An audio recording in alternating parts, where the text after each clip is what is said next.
When you look at the crowds today, you have maybe 5,000–6,000 people here. On the streets yesterday, 1 million people, 1 million Iranians in the street for the Ayatollah Khomeini. Does that not give you concern? Does that not make you afraid? Because they are afraid, yeah, that's right. And most of the people don't say anything because they are afraid. And they are in silence, you know, they don't say anything. Is this the silent majority of Iran out here now? Yes, that's right. Do you want the Shah to return? Yes, Shah, return to the country. What about you, Shah?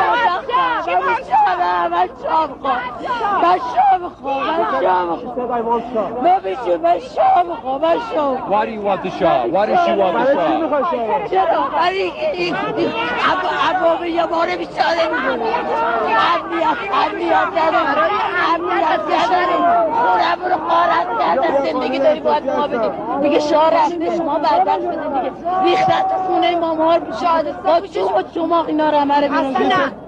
ما شاه میخوایم ما بیچاره این شادی کشتنش حلاله کجای قرآن گفته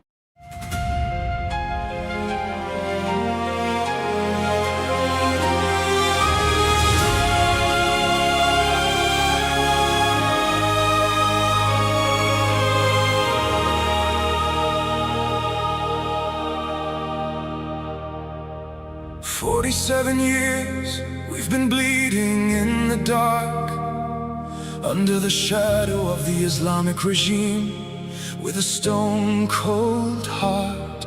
They silenced our voices, they turned off our light.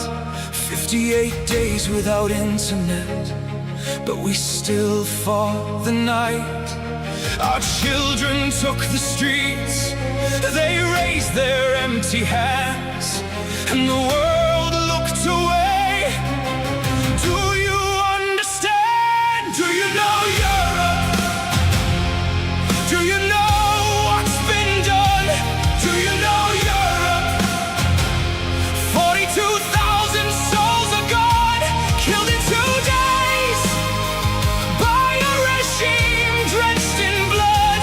Do you know Europe? Or have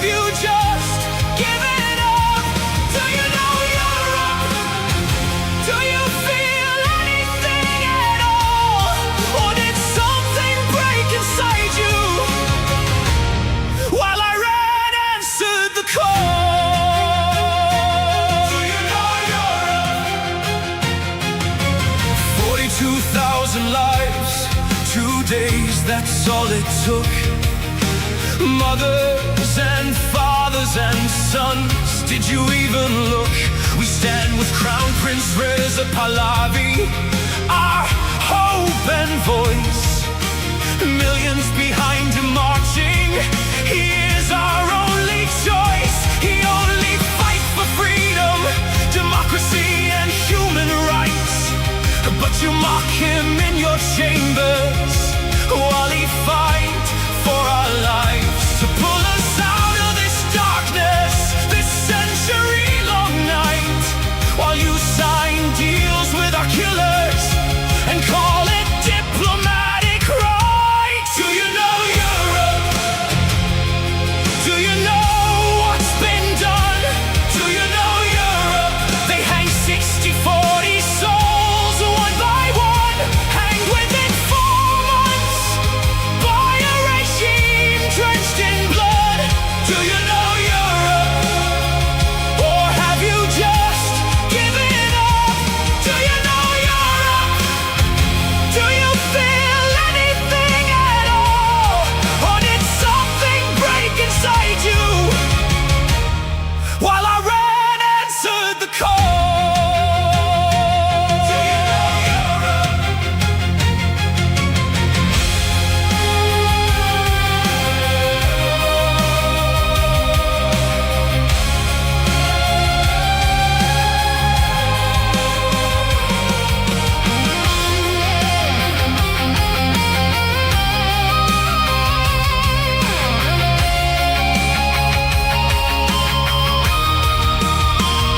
What happened to you, Europe? What made you so cold? What turned your heart to stone while our story went untold? Is oil worth more than blood? Is silence worth the shame? Because while you negotiate with murderers, we are dying, calling your name. Do you know Europe? Do you know what's been done? Do you know Europe? 42,000 souls are gone, killed in 2 days by a regime drenched in blood. Do you know Europe? Or have you just given up? Do you know Europe? We are still here, we are still strong. Do you know Europe? How much longer? How much longer? How long? Do you know Europe?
To all of our friends around the world, under the yoke of the Islamic Republic, Iran is identified in your minds with terrorism, extremism, and poverty. The real Iran is a different Iran, a beautiful, peace-loving, and flourishing Iran. It is the Iran that existed before the Islamic Republic, and it is the Iran that will rise again from its ashes the day the Islamic Republic falls. So let me be clear about how a free Iran will act towards its neighbors and the world after the fall of this regime. In security and foreign policy, Iran's nuclear military program will end.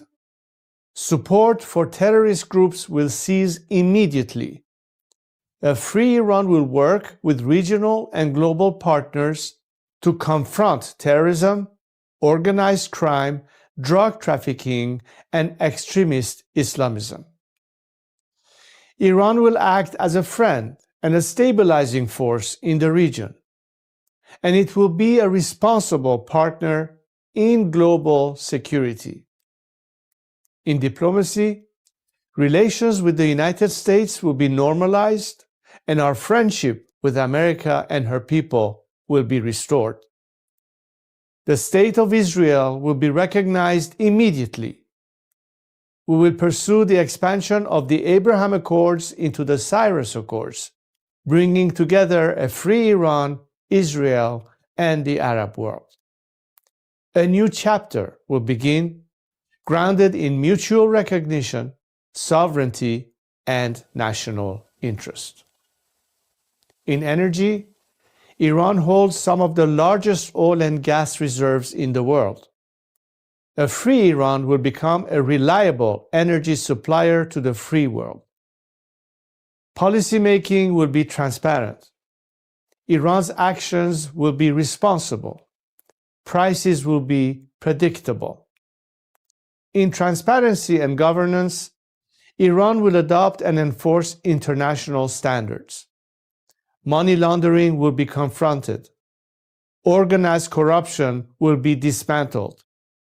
Public institutions will answer to the people. In the economy, Iran is one of the world's last great untapped markets. Our population is educated, modern, with a diaspora that connects it to the four corners of the world. A democratic Iran will open its economy to trade, investment, and innovation, and Iran will seek to invest in the world. Opportunity will replace isolation. This is not an abstract vision. It is a practical one, grounded in national interest, stability, and cooperation. To achieve this, now is the time to stand with the Iranian people. The fall of the Islamic Republic and the establishment of a secular, democratic government in Iran will not only restore dignity to my people, it will benefit the region and the world. A free Iran will be a force for peace, for prosperity, and for partnership.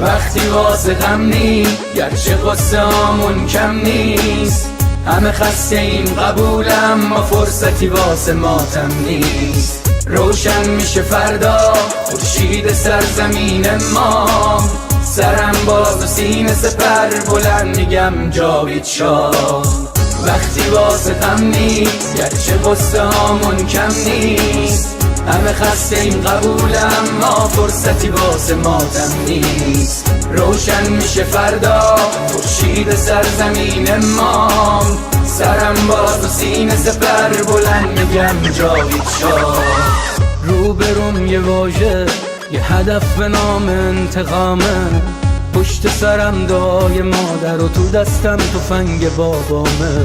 رو زبونم اسم شاه بگین عشق بی انتهاست. هر جا اسم ایران اومد اونجا صدای بچه رضاست. فردا می نویسن تو کتاب قصه دیمار. بگو با تیر جنگی کشتن بچه های بیگناه رو. بگو از بخت مادرها شیر زنا و دخترامون. بگو تنها شهید شدیم تا تنها نمونه شامون. وقتی واسه غم نی گرچه قصه هامون کم نیست. همه خسته این قبولم ما فرصتی واسه ماتم نیست. روشن میشه فردا خورشید سرزمین ما. سرم باز و سینه سپر بلند میگم جاوید شاه. وقتی واسه غم نی گرچه قصه هامون کم نیست. همه خسته این قبولم ما فرصتی واسه ماتم نیست. روشن میشه فردا خورشید سرزمین ما. سرم باز و سینه سپر بلند میگم جاوید شاه. وقتی واسه غم نی گرچه قصه هامون کم نیست. همه خسته این قبولم ما فرصتی واسه ماتم نیست. روشن میشه فردا خورشید سرزمین ما. سرم باز و سینه سپر بلند میگم جاوید شاه. سلام من به تو یار قدیمی. منم همون هوادار قدیم. سید سلام چطوری مرد کلی کتلت شدین دایی بدون مدرک. سلام بسیجی قهرمان رفتی پیش توسی با پنیر و یه نون سنگک. سلام به محفل قرآنیتون. سلام به مدیرای بحرانیتون. سلام به حاجی اکبر و طوله هاش و خارج و رفقای ارگانیتون. سلام به دزدای پول ملت که تش میفتین توی تور ملت. سلام به همه شما کرکسایی که دارین نونتون رو میزنین تو خون ملت. ساکتش زیر دست و پاک و تک بخورین حالا هی به یه بادکنک بدوین. سلام آخر تو زندان باشه وقتی قرار به این آب خنک بخورین. مرگ بر ملا متولی ننگ در دنیا. ننگ بر دوتا مجاهد چپی بعد از ملا. مرگ بر ملا متولی ننگ در دنیا. ننگ بر دوتا مجاهد چپی بعد از ملا. اینو بگذاریم به خاک میرسیم. تجزیه طلبی که به خاک بیرسیم. ایران مردمش وطن پرستن از کرد تا بلوچ بری به فاک میرسی. توف به هر چی مرسی است. توف به هر کی در پی تجزیه است. توف به لوی و همونی که شیفته ی گل ملیگران تو وطن خدا نسلی هست. سر کردستان همه برپا شدن. بلوچستان فدای مهسا شدن. شم واحد که شیر و خورشید ما بقی جعلیا تنها شدن. شادی باشه واسه همه در میهن کور بشه چه شهرچی اهریمن. رخه رو بگی تا اون 6 کلاس سواد و خبرگان و مجد سری ترجیحن. شبهای عروس و دامادی باشه برن سلامتی نوش کنن آبادی باشه. مقصد کجاست میدون شهیاده به سمت اتوبان آزادی باشه. سلام به نسل ندید پدیدا نبودیم ندیدیم قدیمتی ما. شاه بود تو شادی کل میزدین حالا شاه بر میگرده پیک میزنین. مرگ بر ملا متولی ننگ در دنیا. ننگ بر دوتا مجاهد چپی بعد از ملا. مرگ بر ملا متولی ننگ در دنیا. ننگ بر دوتا مجاهد چپی بعد از ملا. مرگ بر ملا متولی ننگ در دنیا. ننگ بر دوتا مجاهد چپی بعد از ملا.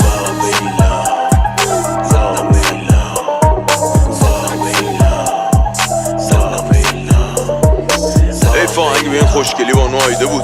اسم این عشقانه رو توش بیاریم ولی خب لازم بود دیگه فکر کنم. بانو آیده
Let's go.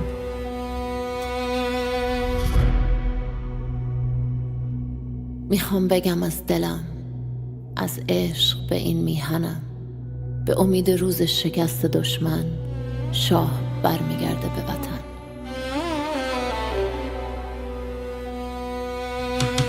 برگشتن پهلوی، وحشت هر اجنبی، بلند بگو همشهری شاه رضا پهلوی. نظام رسیده پرتگاه، بلند بگو جاوید شاه. برگشت شاه به میهن، دوای درد وطن. این آخرین نبرده، پهلوی برمیگرده. داره میاد پهلوی، زجه بزن سید علی. راه نجات وطن، پهلوی هموطن. ایران میشه گلستان، شاه که بیاد به ایران. ایران که شاه نداره، حساب کتاب نداره. آخون باید گم بشه، توپ تانک فشفشه. گم شو بیرون اجنبی، داره میاد پهلوی. فریاد بزن جاوید شاه، شعار هر وطن خواه.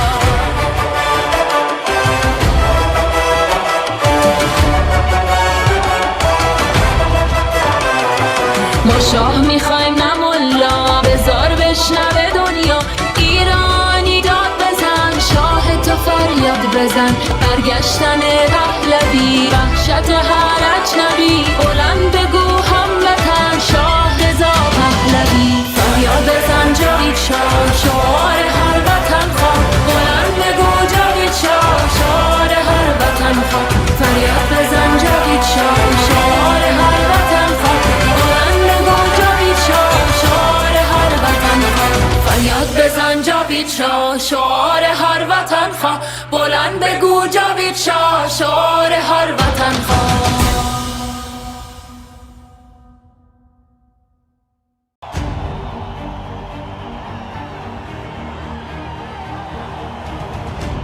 Look at us here today.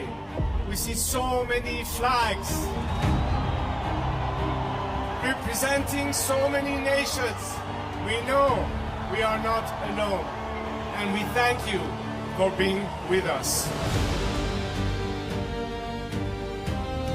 For all people around the world who stand today in unity with the Iranian people, this is not just because it's good for us, and you do it out of compassion and care for our rights to liberty and justice and equality and human rights. But understand that it is in your best interest too, to have, unlike this regime that has been propagating terror and radicalism, we the people of Iran are peacemakers and not warmongers. We like to be friends, especially with the free world.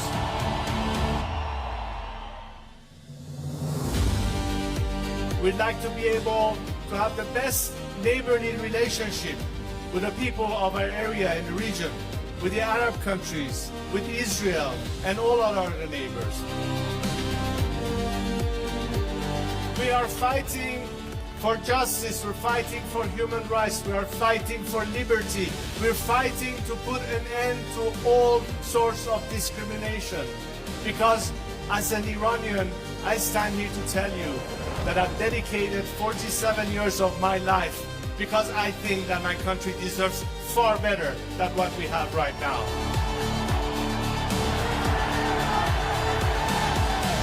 To now understand that their best remedy is to support the people of Iran, because ultimately a free Iran will be your best partner, not just to bring stability and peace, but it will be in your best economic interest and opportunities. Together we can prosper again, and the world will be so different once the Iranian people are free. I am here to guarantee a transition to secular democratic future. I am committed to be that leader of transition for you, so we can one day have the final opportunity to decide the fate of our country through a democratic, transparent process, through the ballot box and free elections. And let's make sure that this time, especially the free nations of this world and their governments, stand on the right side of history.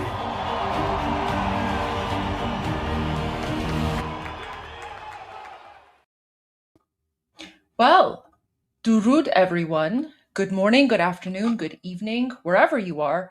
Welcome to day 151 of Iran Revolution Live with your wonderful and amazing host, Mr. Armin Navabi. And your wonderful and amazing host, GOLDIE GHAMARI. Thank you. Thank you so much, Armin. Armin, how are you doing today? President Trump was waiting for our show to start to just come up with a whole news, a lot of statements, cabinet meeting, so many comments about Iran. He is live right now. We should probably go to that. Look who is here. Welcome, Petito. Oh, wow. Hi, Petito. Durud, Durud, Patriots. Durud, Petito, how are you? We missed you. So do I. Wow. I'm doing just fine. Thanks for asking. How is everything, Petito?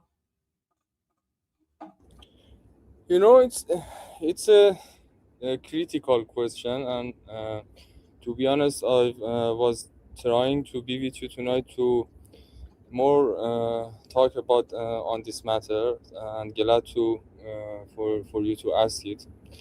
And it's so difficult to tell, but if we try to simplify it enough, we are already living in exactly two divided dimensions.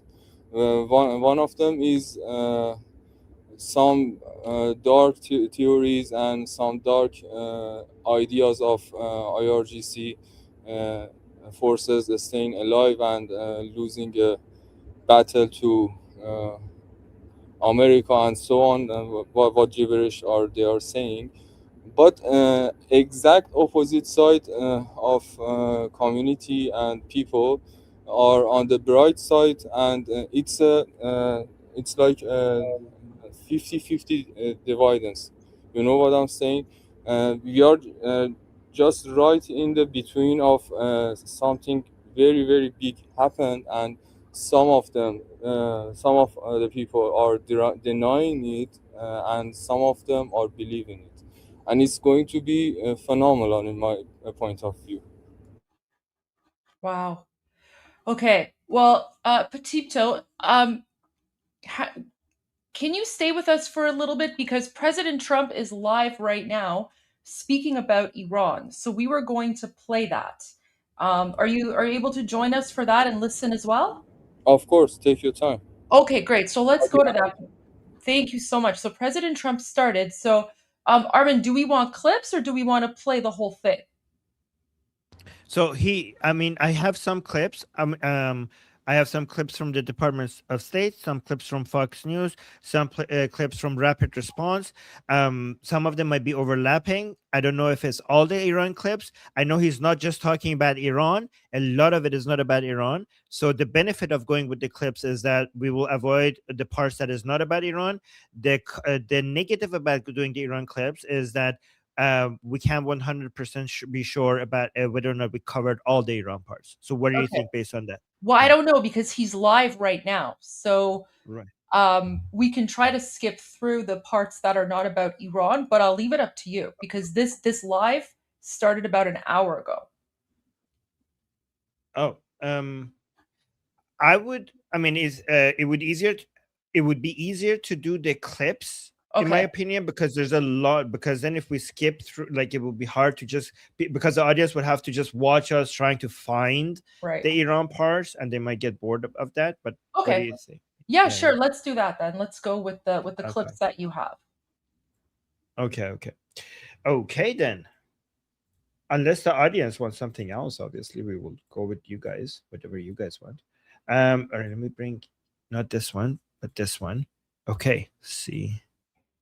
Okay, President Trump. Let me just play it. Make sure this is about Iran. Yes, this is a clip about Iran. So let's watch this part.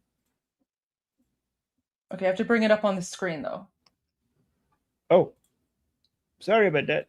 Let's put this down and bring this up and play it now. It looks like they want to just make a deal. They want to. They have. I don't think they have a choice. They're just going back to the internet because they're getting clobbered. Their economy is in free fall. They have 250% inflation. Their money has no value. And their whole economic system is broken down. It looks like they. So this clip was the part. This is posted by the Department of State. So I want to go with those first. President Trump basically saying that it looks like he's confident that they're gonna. He's saying at least that they're gonna make a deal because of the internet being back. That's just something to President Trump and the 250% inflation. Goldie, do you want to comment on each one of these comments by President Trump, or do you want to just go through the videos? Well, why don't you go through it, and then if I have anything to add, I'll add my commentary. Okay, sounds good. Let's go to this video. Okay, is Iran. People understand it. They know that. Very simple. Iran cannot have a nuclear weapon. I'm doing that for the world. I'm not doing it just for us.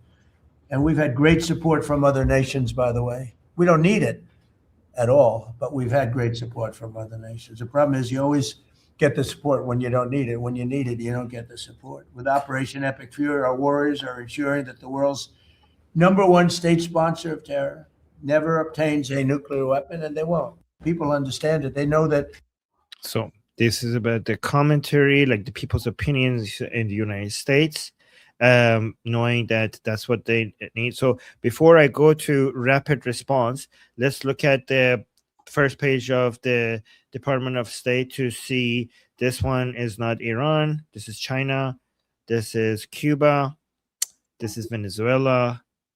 This is Armenia. This is Ebola. This one is okay. I think things have achieved. We have 20 countries around the world who have signed agreements to allow us to deport people. Okay, this is about migration. Okay, this is Iran. There's an agreement to be made. We want that to be made. I think there's been some progress and some interest, and we'll see over the next few hours and days whether progress could be made. I just want to remind everybody, Mr. President, you know this well, you have other options available to you if that doesn't work. But the bottom line is that we prefer the negotiated diplomatic route, and we're going to give it every chance to succeed. I know you're giving it every chance to succeed, Mr. President, but here's the bottom line, because I keep getting asked, what is this all about? It's very simple. Iran and these people in charge of Iran can never have a nuclear weapon, and they will never have a nuclear weapon, and they most certainly will not have one as long as you're president of the United States. As long as President Trump is not, so I mean, as long as, and also after, in my opinion, like we have to do something where they can never, even after President Trump's term, they would not have a nuclear weapon. That has to. If we have a deal that makes the Islamic Republic not have a nuclear weapon only in President Trump's term, that is not a surrender deal. A surrender deal is basically a deal that will make sure that the Islamic Republic cannot have nuclear weapons, even if there's a Democrat in president in the United States, right? God forbid. Okay, wait, hold on. So here's another Iran-related one. The bottom line is Iran's never going to have a nuclear weapon. And if recent events have done anything, is just remind us once again that they are the world's leading sponsor of terrorism. And they can never have a nuclear weapon.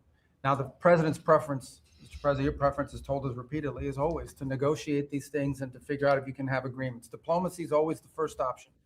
And we continue to work on that. The bottom line. Okay, so that was Iran related. Let's see if there's anything else. Oh, this is also Iran related. I don't think I played. No, I already played that one. This one, I already played that one. This is Iran, and we haven't played this one. We're doing really equally as well with, but again, people don't want to write about it, with Iran. Iran is very much intent. They want very much to make a deal. So far, they haven't gotten there. We're not satisfied with it, but that we will be. We will be either that or we'll have to just finish the job. But their Navy is gone, as I've said 1,000 times. Their Navy is gone. Their Air Force is gone. Everything's gone, and they're negotiating on fumes. But we'll see what happens. Maybe we have to go back and finish it. We're doing. Ooh, Ooh, I like that part. Okay, last part. Let's play that part again. This was my favorite part. This like half a second part. Everything's gone, and they're negotiating on fumes. But we'll see what happens. Maybe we have to go back and finish it. We're doing. Yes, please. Yes, please. Thank you so much. Yes, yes. More of that. I hope so. I hope so. Okay, so those are the ones from the State Department.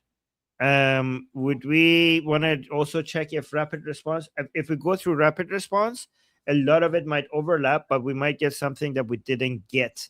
Sure. I mean, yeah, sure. I mean, the meeting is still ongoing. So yeah, just see what rapid response has. Okay. Let me refresh it in case there's any.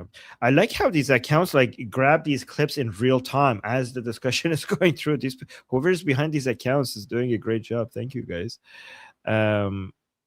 This is about ICE. This one is about they're going to come. Tremendous amount of energy. We're blessed with something very special. I don't know what this is. No, this is prices. Sanction. Okay, new one. Sanctions, Iran related. There we go. Thank you.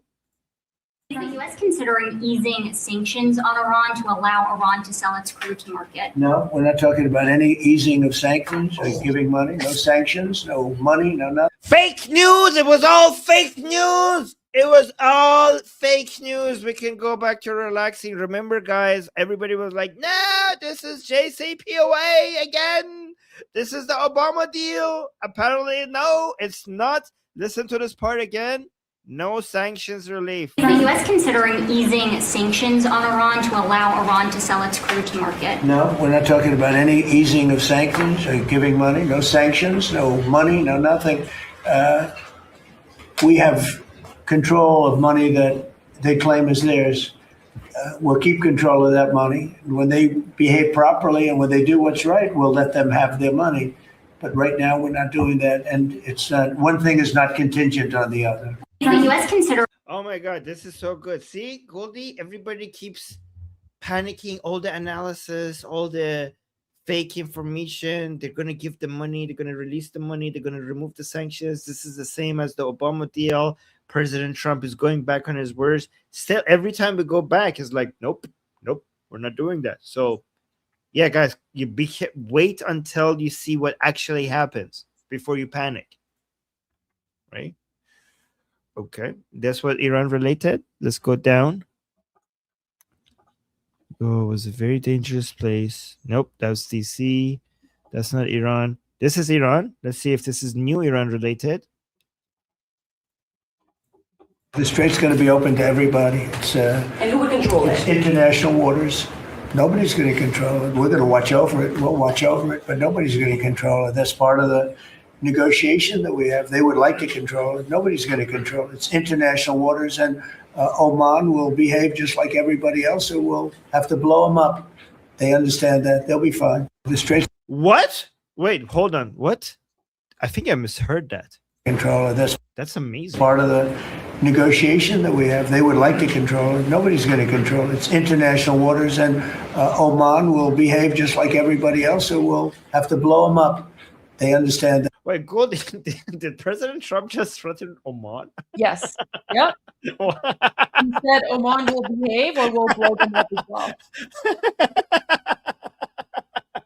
Oh wait. One more time. This is good. Oh my God. All right, let's play this again. The strait's going to be open to everybody. It's and who would control it? It's international waters. Nobody's going to control it. We're going to watch over it. We'll watch over it, but nobody's going to control it. That's part of the negotiation that we have. They would like to control it. Nobody's going to control it. It's international waters, and Oman will behave just like everybody else, so we'll have to blow them up. They understand that. They'll be fine. The strait. Oh my God. Wow. Well, I mean, Armin, this is President Trump's mantra of peace through strength, right? So he's making it very clear that if Oman caves into pressure from the Islamic regime, then the United States will do something about it and will not remain silent. Amazing. Yeah, because Oman was talking to the Islamic Republic that, yeah, maybe we could basically control the Strait of Hormuz together and you get half and we get half. Mhm. And President Trump just threatened Oman with bombardment. Oh my God. I thought this was supposed to be de-escalation, Goldie. This is extra escalation. What happened? Amazing.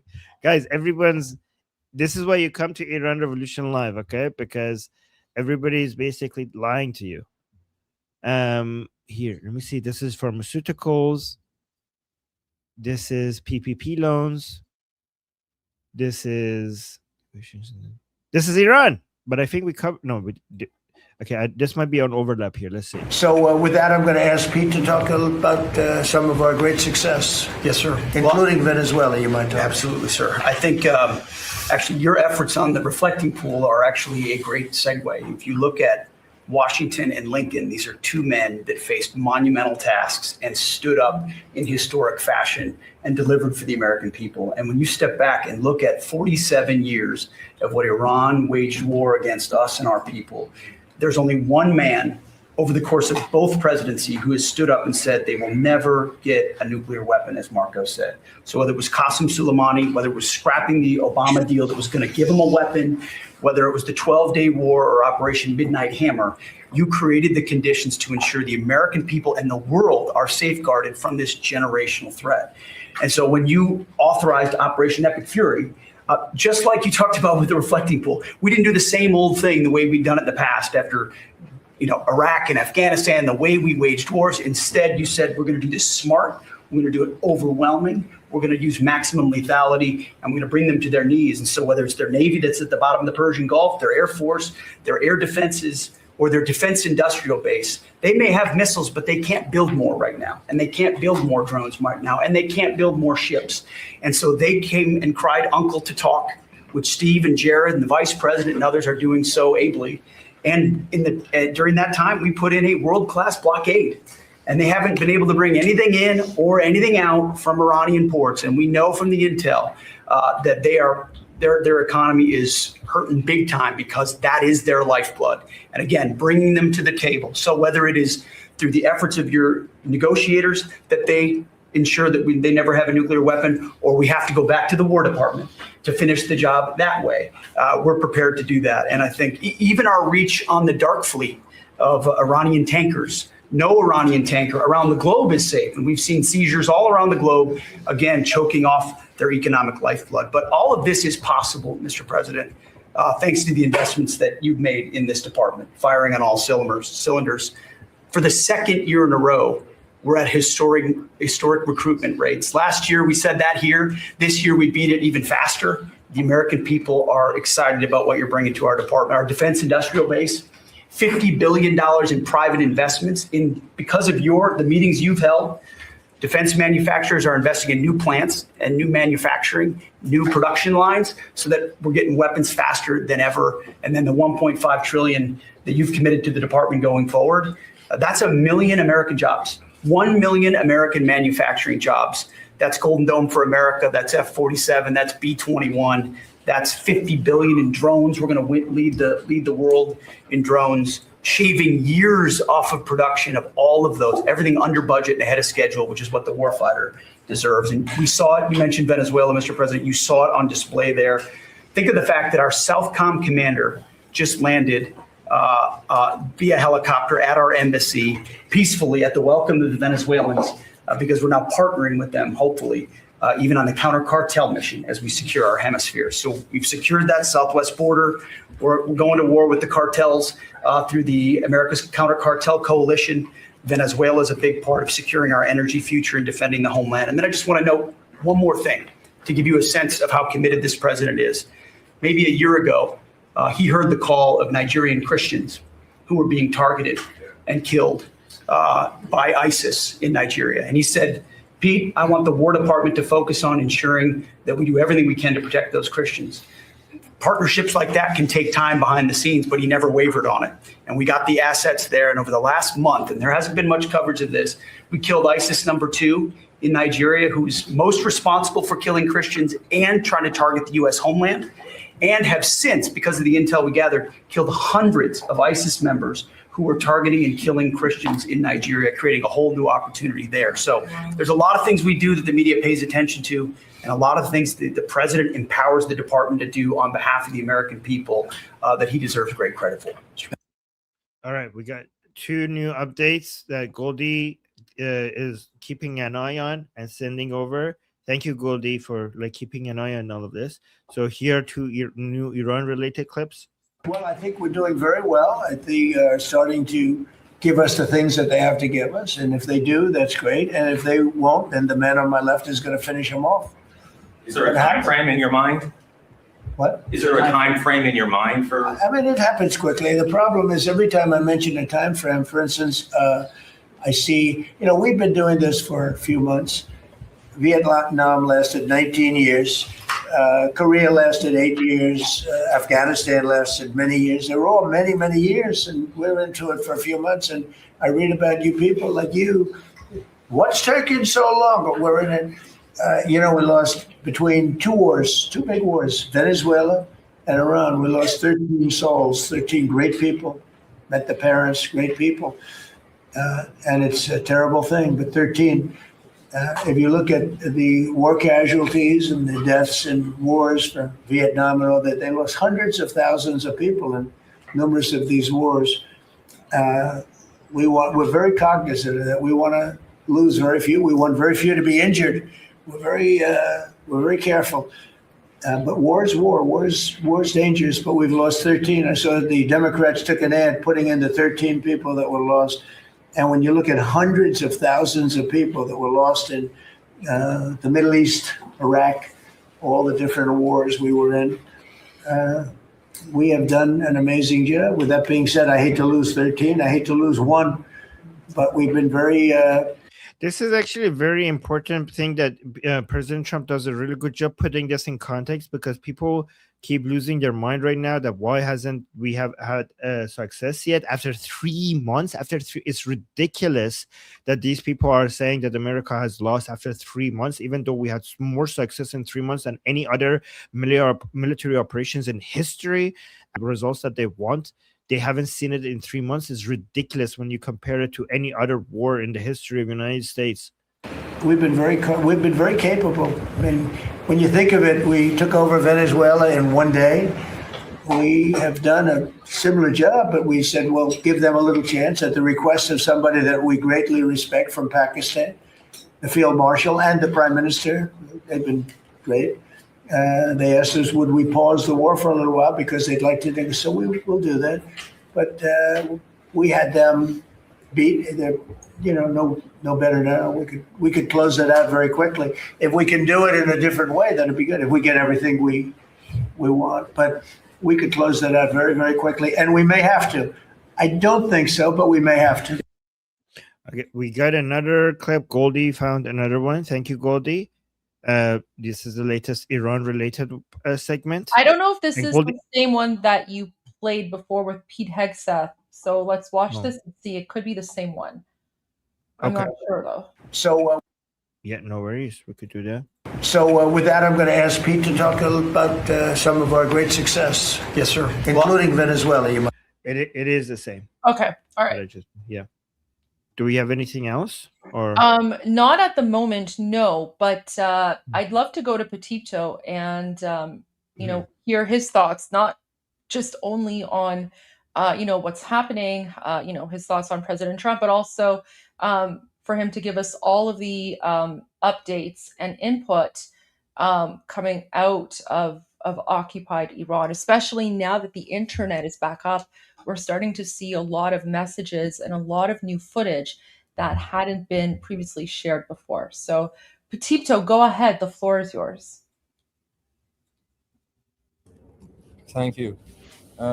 First of all, I want to send my love and passion to all the people in the comments who send me very, very beautiful messages, and I always read their comments and just cannot to reply them. So sorry about that, but your love is channeling.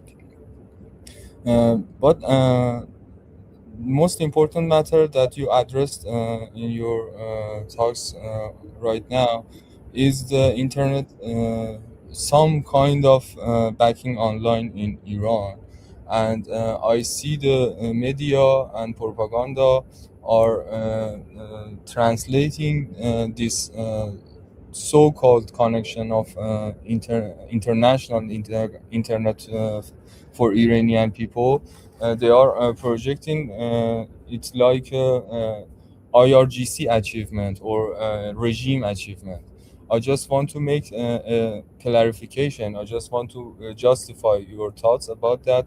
If more people are getting back online, because the regime couldn't resist that matter, because already collapsing in every stages of the community are happening, and regime cannot tolerate more than this. So it's not an achievement for a regime, and we can call it an achievement for Iranian brave Iranian lion and sun revolution, because after all of that darkness, all of that isolation that demonic regime tried to project on people's life and people's thoughts in occupied Iran, as you see people is getting back online, they are trying to continue the revolution. They are reaching out of the country. They are reaching to every people around the world who talking about Iranian people and telling them we're looking for another chance and we're gonna win this time. So I just want to justify that matter about the so-called opening of internet in Iran, and I'm happy to share my other thoughts with you and the other people in the live stream.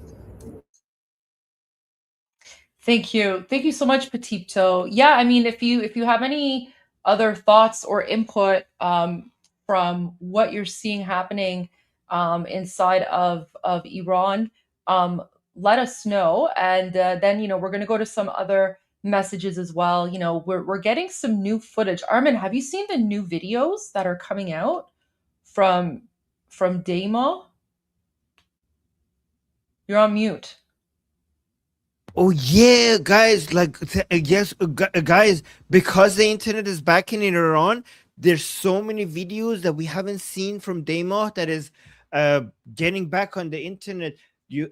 Thank you so much, Goldie. Do you have them? I have one that I want to show you, and I pinned it to the top of my profile. Okay, share us. Look at this. Look at this, Armin. And this is from, this would be January 10. So this is the day after the 2-day massacre. Iranians were still out in the streets. Watch this, Armin.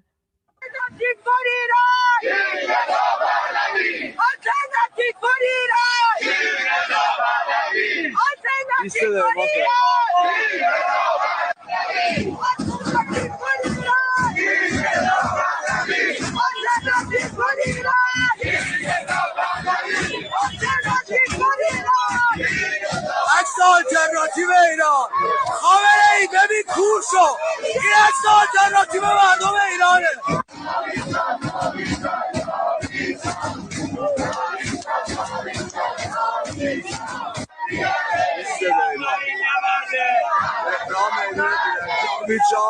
جامعه رضا شاه دوم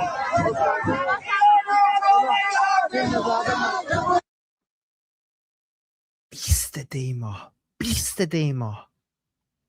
After the massacre. In English. Yep. Oh my God. Yep. Guys, they were chanting in English because this message is not for Armin or me or other Iranians. This message is for you. This message was for the world. That's why the Iranians in occupied Iran are chanting in English, and they're saying alternative for Iran, King Reza Pahlavi.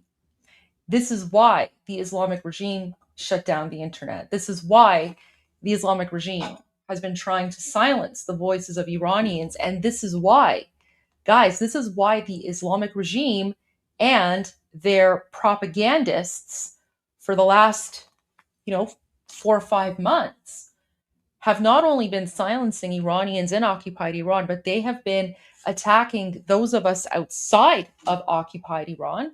They're trying to delegitimize us and make it seem as if those of us outside have no knowledge or understanding of what's going on inside.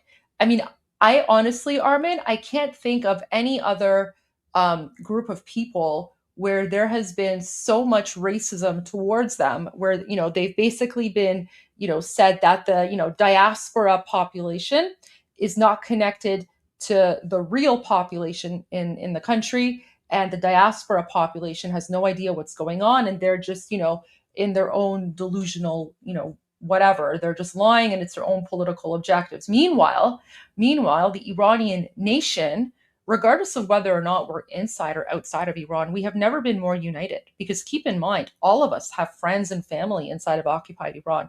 We all know exactly what's going on. The amount of anti-Iranian racism that we have experienced in the last 5-6 months, unbelievable. You literally have people who are, literally using the word diaspora Iranians as if it's some sort of insult, right? They've been trying to create this false division that literally does not exist. And as you can see, I'll play the video again. These are Iranians inside of occupied Iran chanting in English so that no one can misconstrue, misinterpret, or misrepresent the message. So let's listen to that again.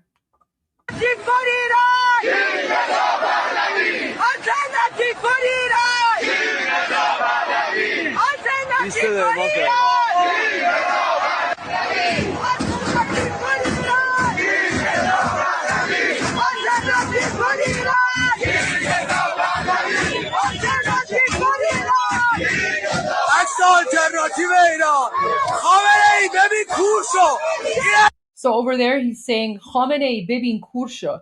So there's a photo of King Reza Pahlavi, and the guy who's filming, he's like, alternative for Iran. Khamenei, look at this and go blind, like basically go blind with rage.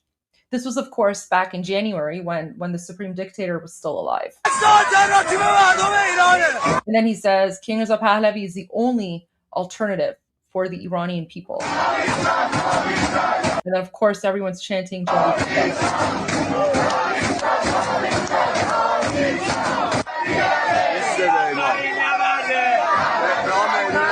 And here they're saying, In akharin nabard Pahlavi barmigerde, which means this is the final battle. Pahlavi will return. Yeah,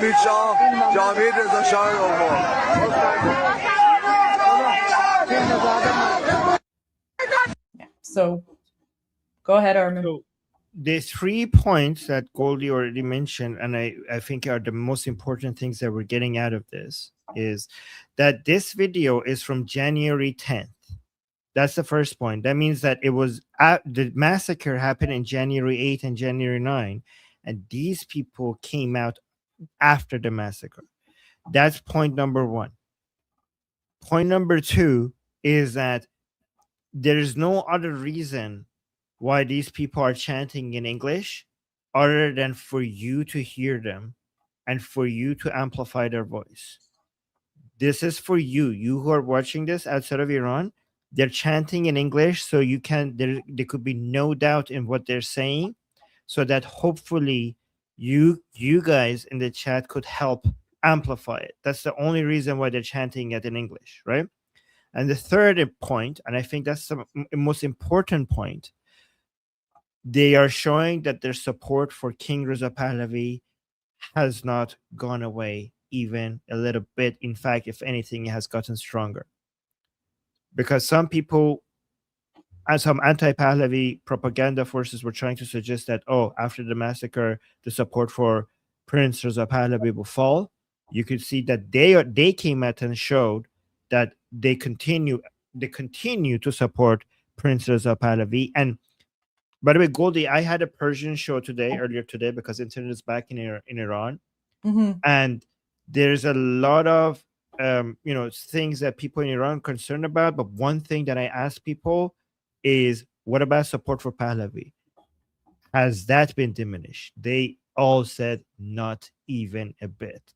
Not even a bit. In fact, it have increased. So whatever anxiety, disappointment, hope, anything that they're feeling up and down the roller coaster based on the news that they're hearing, one thing that has been consistent is support for Pahlavi is not only strong as ever, it's more. It continues to grow. I can definitely see that because and actually maybe Petito, maybe you can give us some thoughts on this as well in your opinion. Do people see the Islamic regime collapsing? I know that it's a slow collapse. I mean, I certainly do see the signs, but I'm curious to know what people inside of the country think, Petito. What's like the general mood right now? Actually, Goldie, as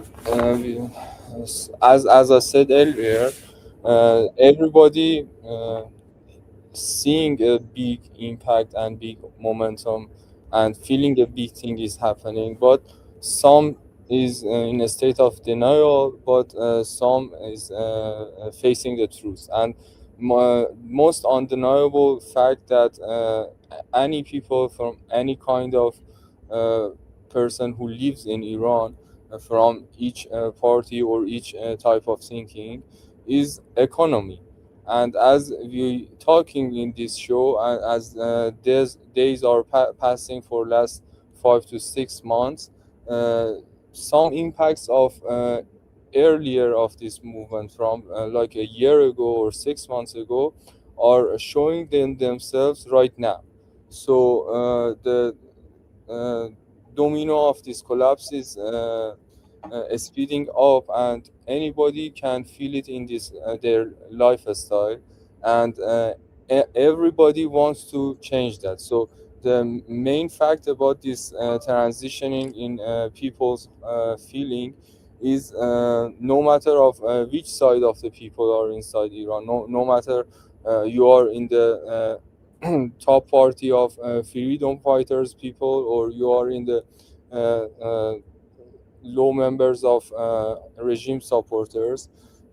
This is the actually it's the first time that everybody wants to uh, get everything right. So I think this will make a momentum for anybody who are in doubts right now, and the momentum will reach them as their capacity of denying is. So we cannot actually turn the whole people of whole people's feeling to a conclusion right now.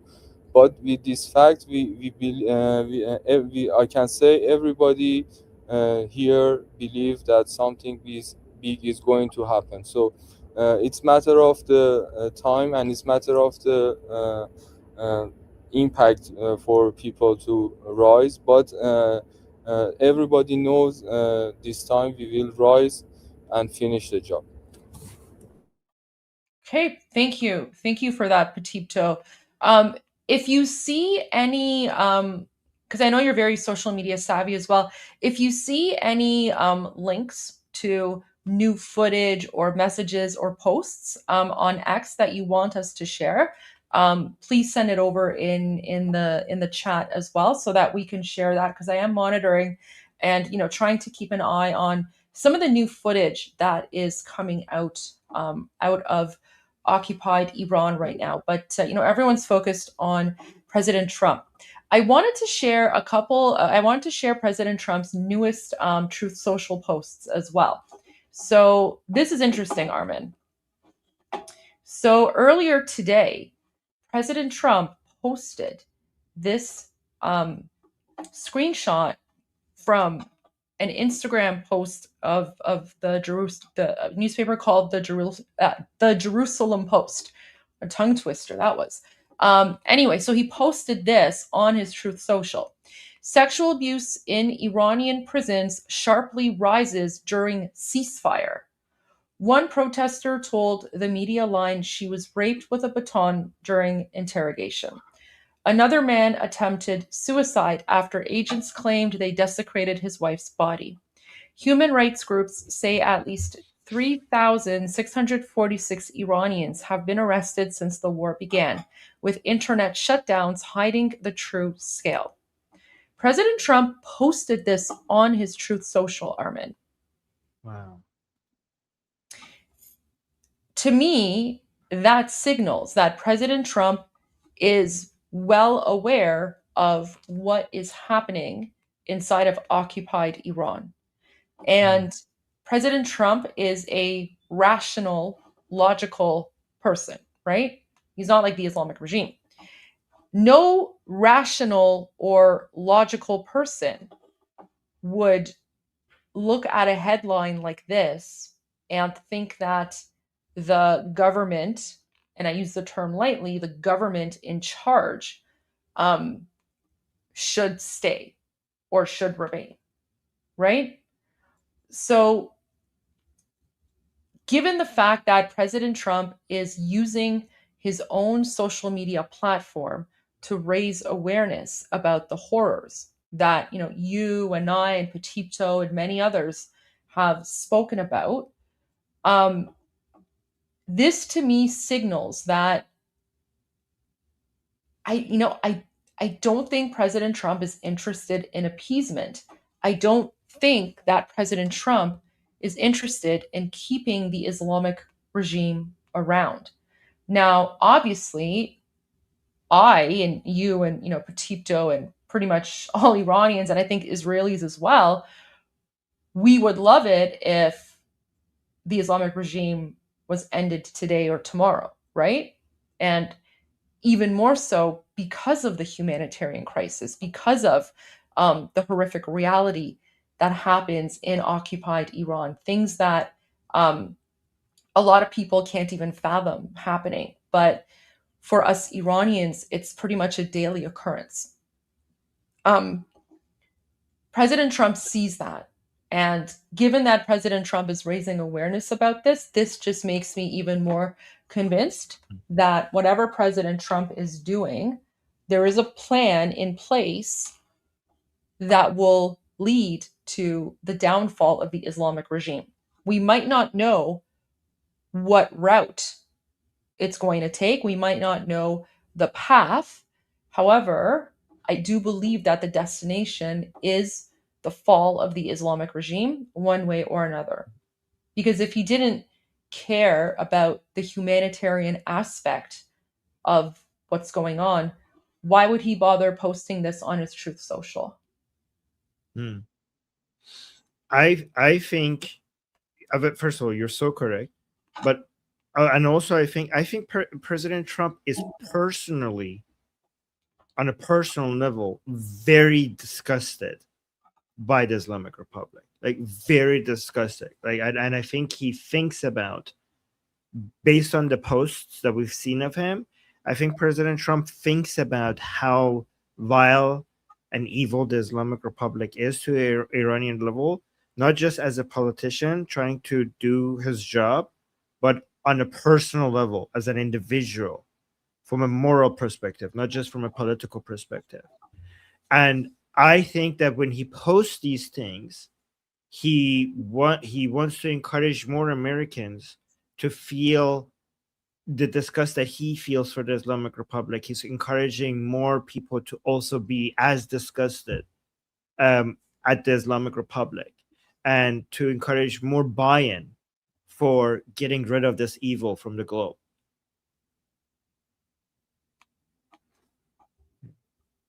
Yeah. I mean, so that's one post. And then here's the other one that President Trump posted 3 hours ago. Apparently CNN is claiming that Iran's navy is strong, meanwhile in the bottom of the ocean. So once again, President Trump is trolling not just the Islamic regime, but the fake stream media as well. So yeah. It's interesting that AI thinks that flags would behave like that under the water. Like that. I have no idea how flags would behave underwater. No, not like that. No, okay. I don't know. Yeah. I don't know. But yeah. So those are some of the sort of updates from President Trump's Truth Social. I just want to check rapid response and see if there's anything else here. Did you play the one where President Trump says we can make a good deal right now, but maybe not a great deal?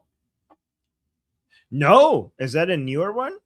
Okay, let me send that to you. Okay.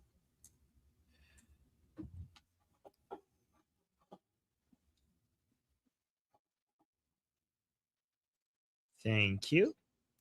Guys, remember, it's not just that Goldie is always right. Goldie also has eyes everywhere. Okay, that's another thing about Goldie. Okay, so let's listen to this one. So the Iran deal might be contingent on more countries joining. I don't know. I don't want to say that. I'm not going to give you, what's contingent, what's not. I can say that we can make a good deal right now, but maybe not a great deal. And if it's not a great deal, we're not making it. Because we can make a great deal with this guy right here. And but it's it's a lot nastier.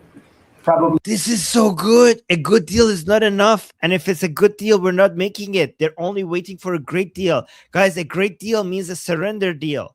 A great deal is a surrender deal. A good deal is not good enough. I'm going to go to the beginning, listen to this again. This is so good.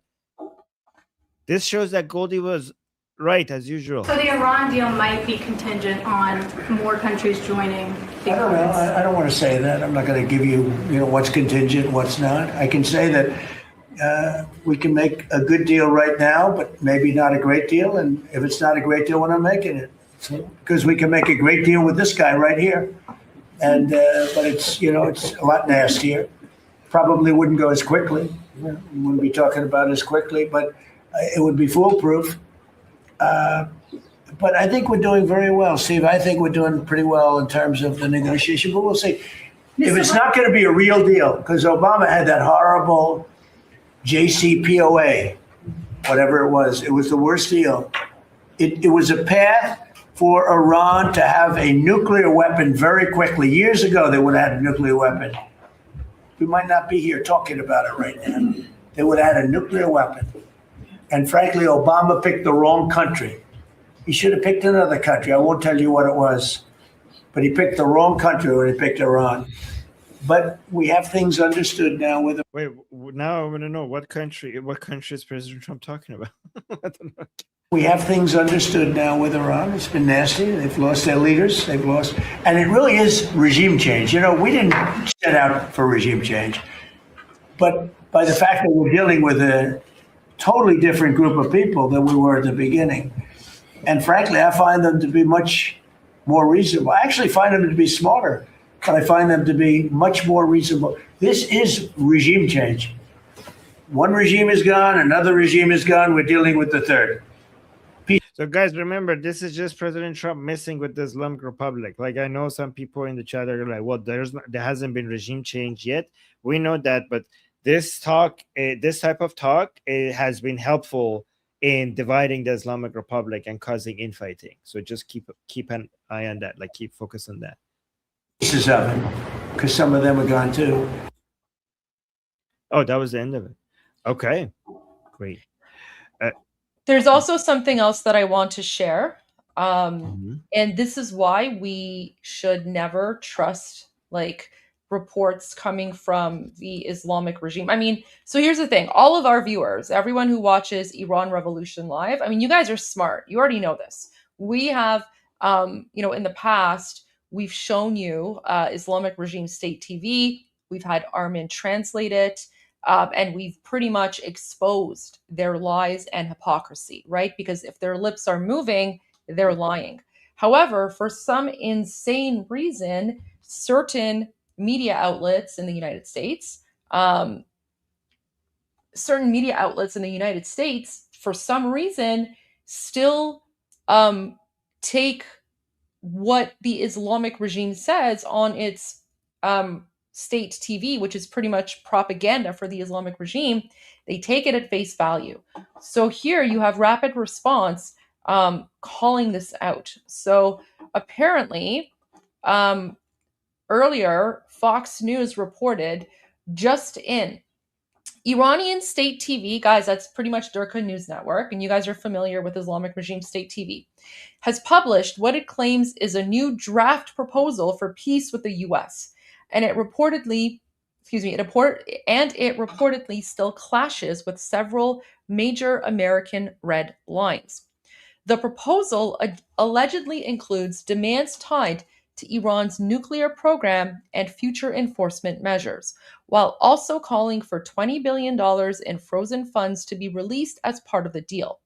VP Vance says he's hopeful an agreement can still be reached, but warned the administration is focused on securing a deal that Iran won't violate in the future. And then Jackie Heinrich breaks down the latest developments and what could still blow up the negotiations. So, guys, pro tip, if you ever see a news headline or something in Western media that starts off with Iranian state TV has just published, or, Iranian state TV says, or Islamic regime media outlets say, or, whatever, it's false. And as you can see, Rapid Response reposted this and said, this report from Iranian-controlled media is not true, and the MOU they released is a complete fabrication. Nobody should believe what Iranian state media is putting out. Facts matter. And I can say, confidently on behalf of Armin and Potipto and myself, we all agree. No one should believe anything that the Islamic regime propaganda outlets are putting out. It's not news, it's propaganda, it's all lies. So I just wanted to share that as well. And the only reason why Goldie and I and Potipto we cover it is not that the news is that this is the Islamic Republic propaganda. The news is not that what the Islamic Republic is saying is true. The reason why we cover it is to get updated on the most recent propaganda tactics of the Islamic Republic. That's the only reason why we cover it. Exactly. Okay. That's pretty much what I had. Okay. So, Goldie, my Iranian friend is doing what I used to do, going into lurking around in IRGC groups and stuff. So he found these two funny comments I wanted to share with you guys, because the these are pro-regime Iranian comments, and this is an IRGC affiliated Telegram group, and they're losing their mind. They're like, why are we not like, they hate the ceasefire, they're crying.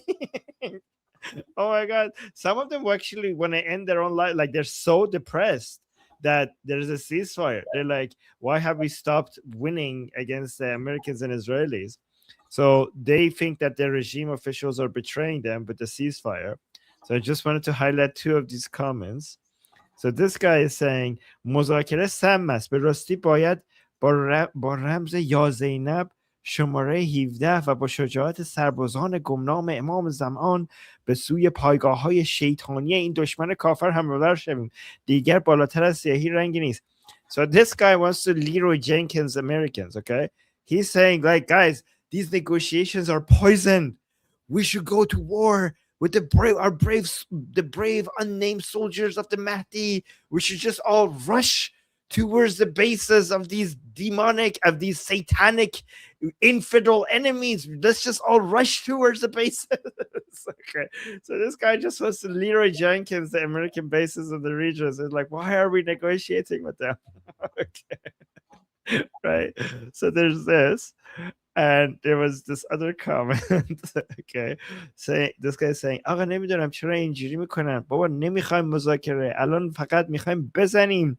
چرا شفاف نیستن این مسئولین با ما؟ So this guy is like, man, I don't know anymore. This is a pro-regime person, by the way. Okay? I don't know anymore. Why are they doing this to us? Meaning the regime officials. Why are the regime officials doing this to us? Man, we don't want negotiations.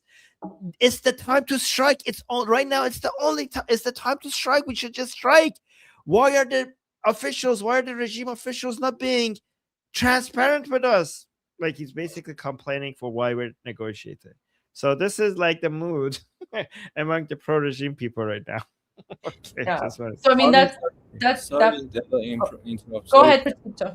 آرمین میخواستم در واقع تو همین راستا یه نکته هم بگم که در واقع این تجمع حکومتی که میری هم همین اتفاقه. یعنی آدما تو دو دستن، یه مادر پدرن که واقف شدن که قرار نیست خبر خوبی بشنون، یه سری بچه دم دستشونه که این بچه‌ها خوشحالن و فکر می‌کنن قراره قهرمان جهان بشن و این اختلاف چهره بین اون مادر و اون فرزنده کل تعریف نظام تو قالب یک دونه صحنه است.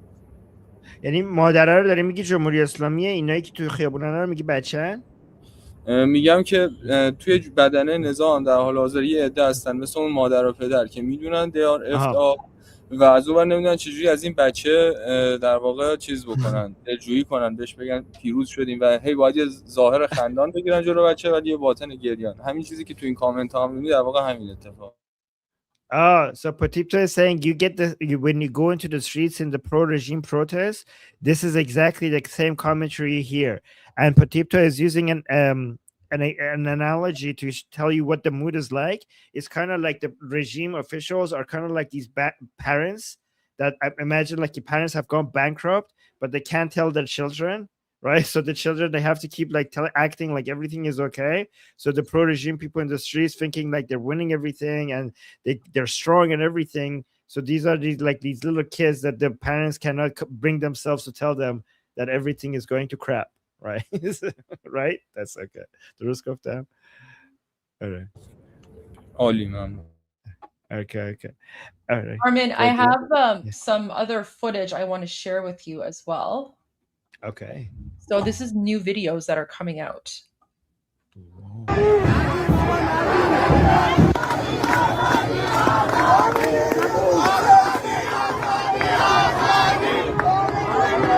So people are chanting Azadi, which means freedom, and they're holding King Reza Pahlavi's image. Guys, this is footage from back in January, early January.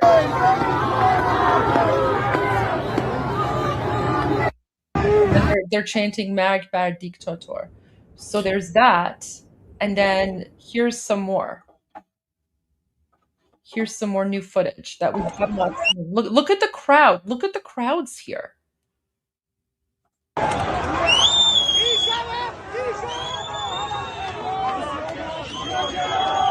So I guess this is right before the massacre started. You see the Islamic regime officials on one side, and they're starting to shoot into the crowd. And you can see like the crowd, like it's millions. Like this is a huge crowd, right? Like the Islamic regime wishes it could have crowds of supporters like this. But do you see the difference between the number of Iranians who are against the Islamic regime versus the number of Islamic regime supporters? It's a huge, huge difference.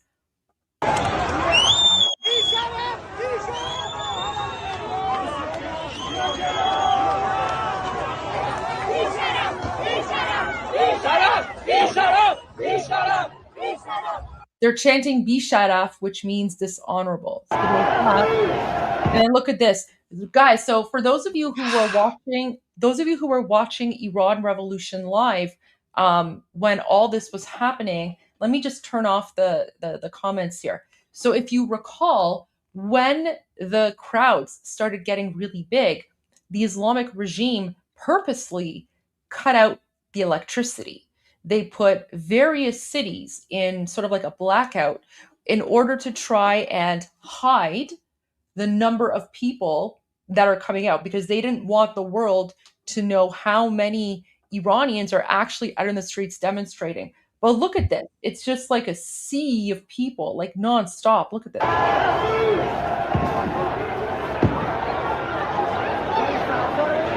And also, this is when the massacre began.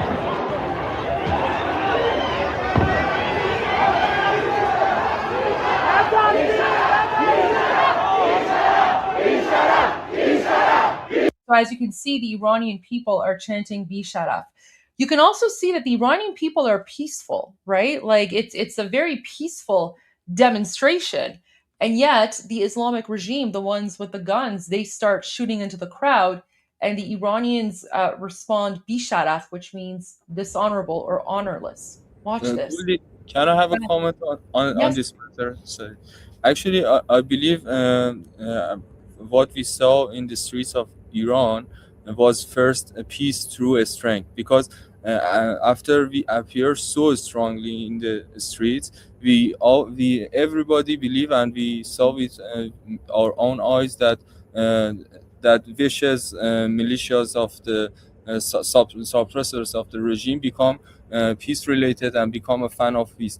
And we saw everywhere that they when they are centered in the crowd, they beg for mercy, they actually give their weapons, and we leave that as a slogan of the peace through strength at those nights.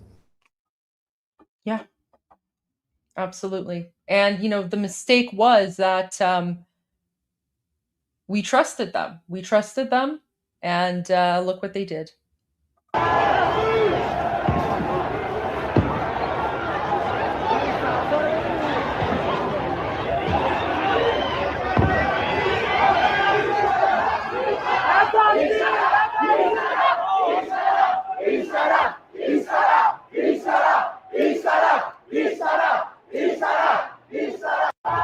There you go. So these are not on my X account yet. I will post them after the live stream. So I'll share the links to all these videos afterwards as well.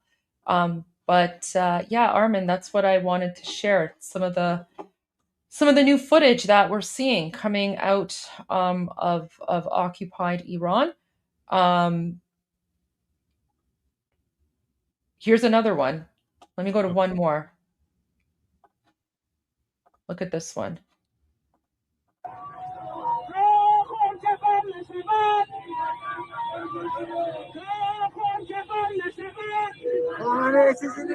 So this is from January 9. We're just getting the video. The people are chanting Ta ahund kafan nashavad in vatan vatan nashavad, which means until the mullahs are dead and buried, Iran will not become our homeland, right? So basically, it's just a poetic way of saying that the Islamic regime must be eradicated and basically, expelled from Iran.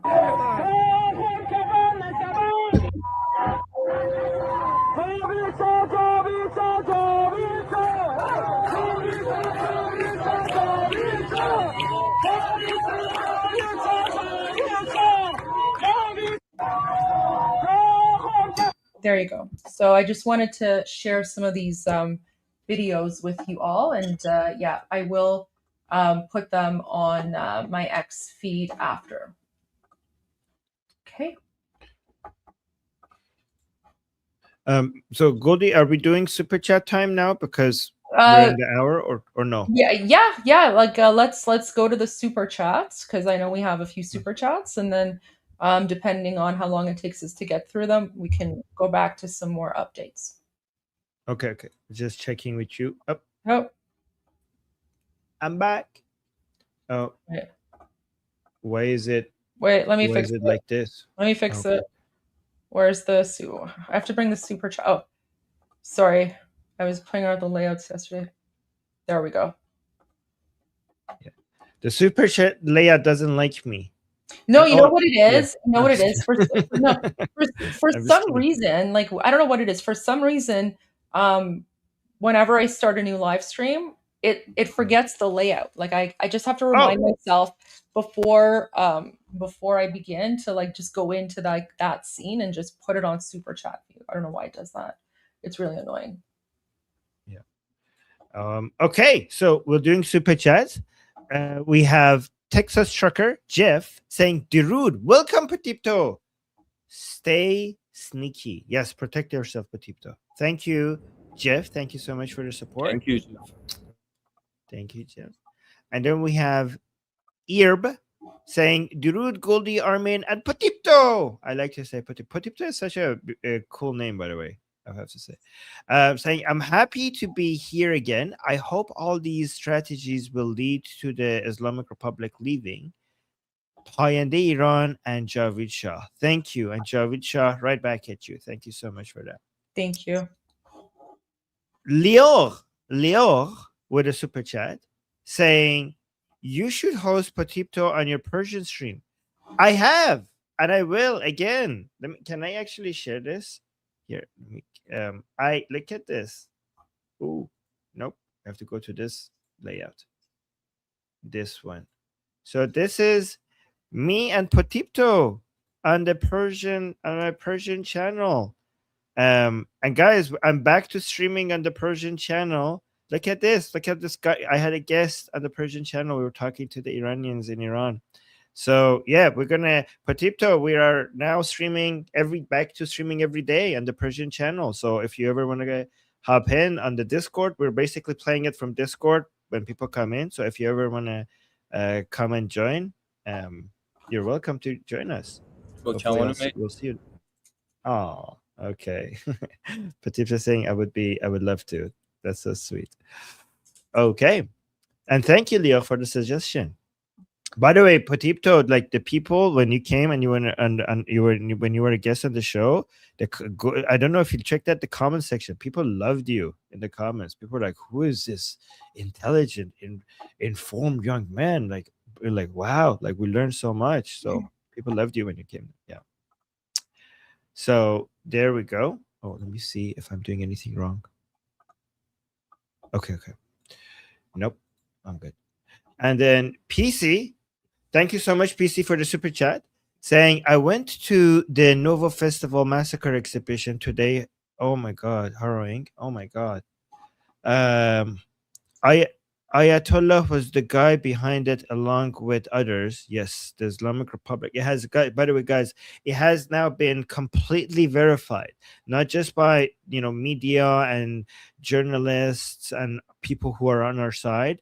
We have objective academic, like I know we already knew this, but recently we had objective academic study of the evidence that these things take a long time, like investigating the evidence. Now we know for a fact, like I know, and this is old news to you guys, but it has now been completely established that the Islamic Republic was the mastermind, like they were involved in October 7th, in the operation of October 7th. Like, it has become undeniable for from an objective source, right? So Ayatollah was the guy behind it all along with others. We wanted to see Ayatollah on trial. Sad he will never stand in trial for his crimes.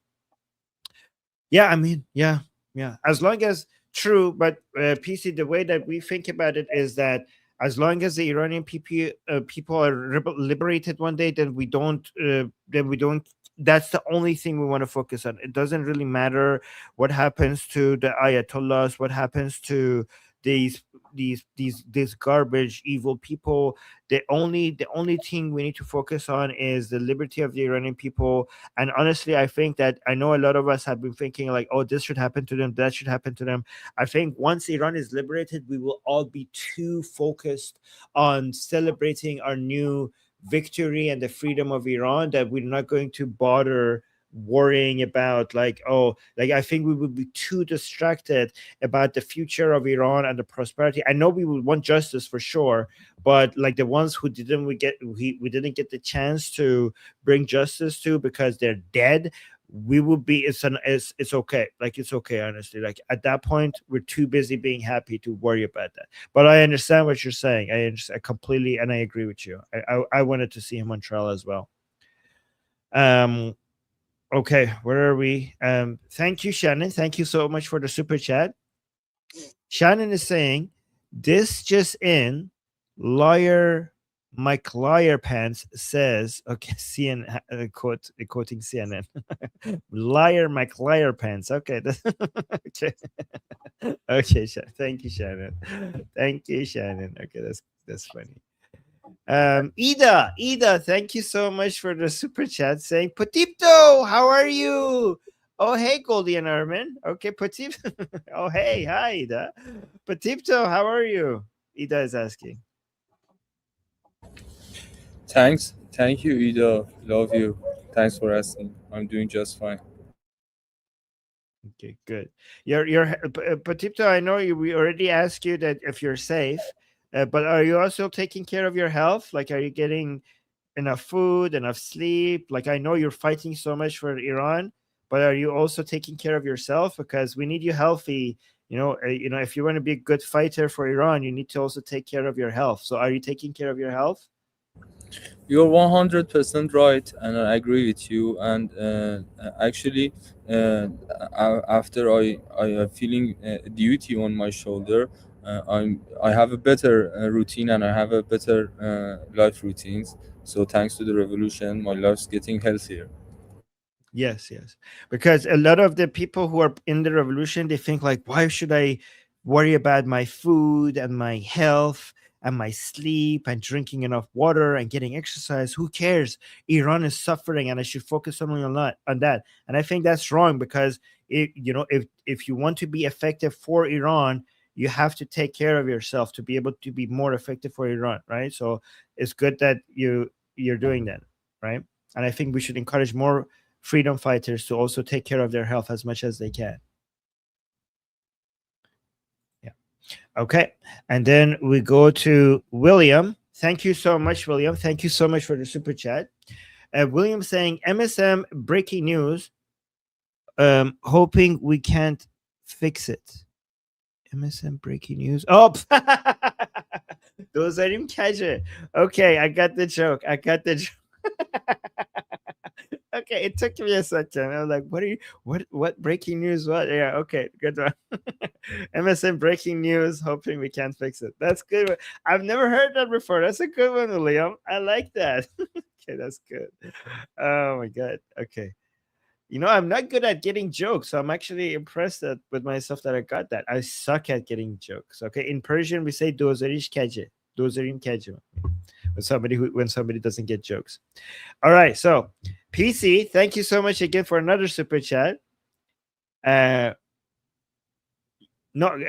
somebody's saying, LOL, Armin, you literally suggested yesterday cutting more of your sleep. I'm not cutting my sleep. I'm not cutting up sleep. I'm just showering faster, eating faster, and I've cut out watching some content that I think is not as important to be able to do more shows without cutting my sleep. Okay, so PC with another super chat saying, just read a nasty judge in Iran passed sentence on 4 people. Where did you hear that? I want to highlight that. If I see that, I will highlight it. Oh my god. Let me see if Iran International is. I'm sure if it's true, Iran. It is happening every day. I think. I think she might be. Sorry, PC. PC might be referring to the Ekbatan boys, because we're trying to raise awareness about that. Which I've shared that on my X profile. Sorry guys if I miss it sometimes. I try to keep an eye, and I'll try to every time I hear any updates about executions I'll bring it up every time I hear. Oh, there you go, Goldie. Thank you. So silence in the face of the execution of Iranian protesters is a moral and political failure. Every day that the international community continues appeasing this regime, the Islamic Republic takes the lives of Iranian youth with greater audacity and cruelty and expands repression. Ekbatan boys finish the job. So these are the 4 young Iranians whose lives are currently at risk. Let me just remove the super chat here.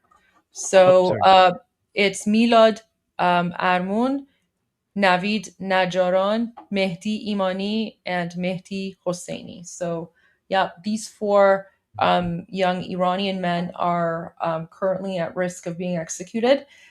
They have been jailed for a long time. They were arrested and jailed back during the 2022 Women Life Freedom demonstrations. So they're not even from right now, but they've just been in jail just because they've been wanting freedom. So yeah, guys, Iranians have been trying for a very long time to overthrow the Islamic regime.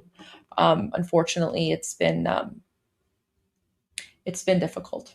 And this is why there's this sense of urgency from many Iranians, because it's not just about overthrowing the Islamic regime, it's about saving lives, because every second that passes,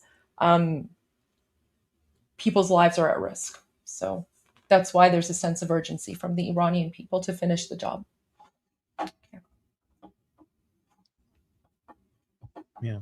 And thank you for PC for giving us a reminder to talk about that. And thank you, Goldie, for always having this ready to share with us whenever it comes up. Yeah. Okay.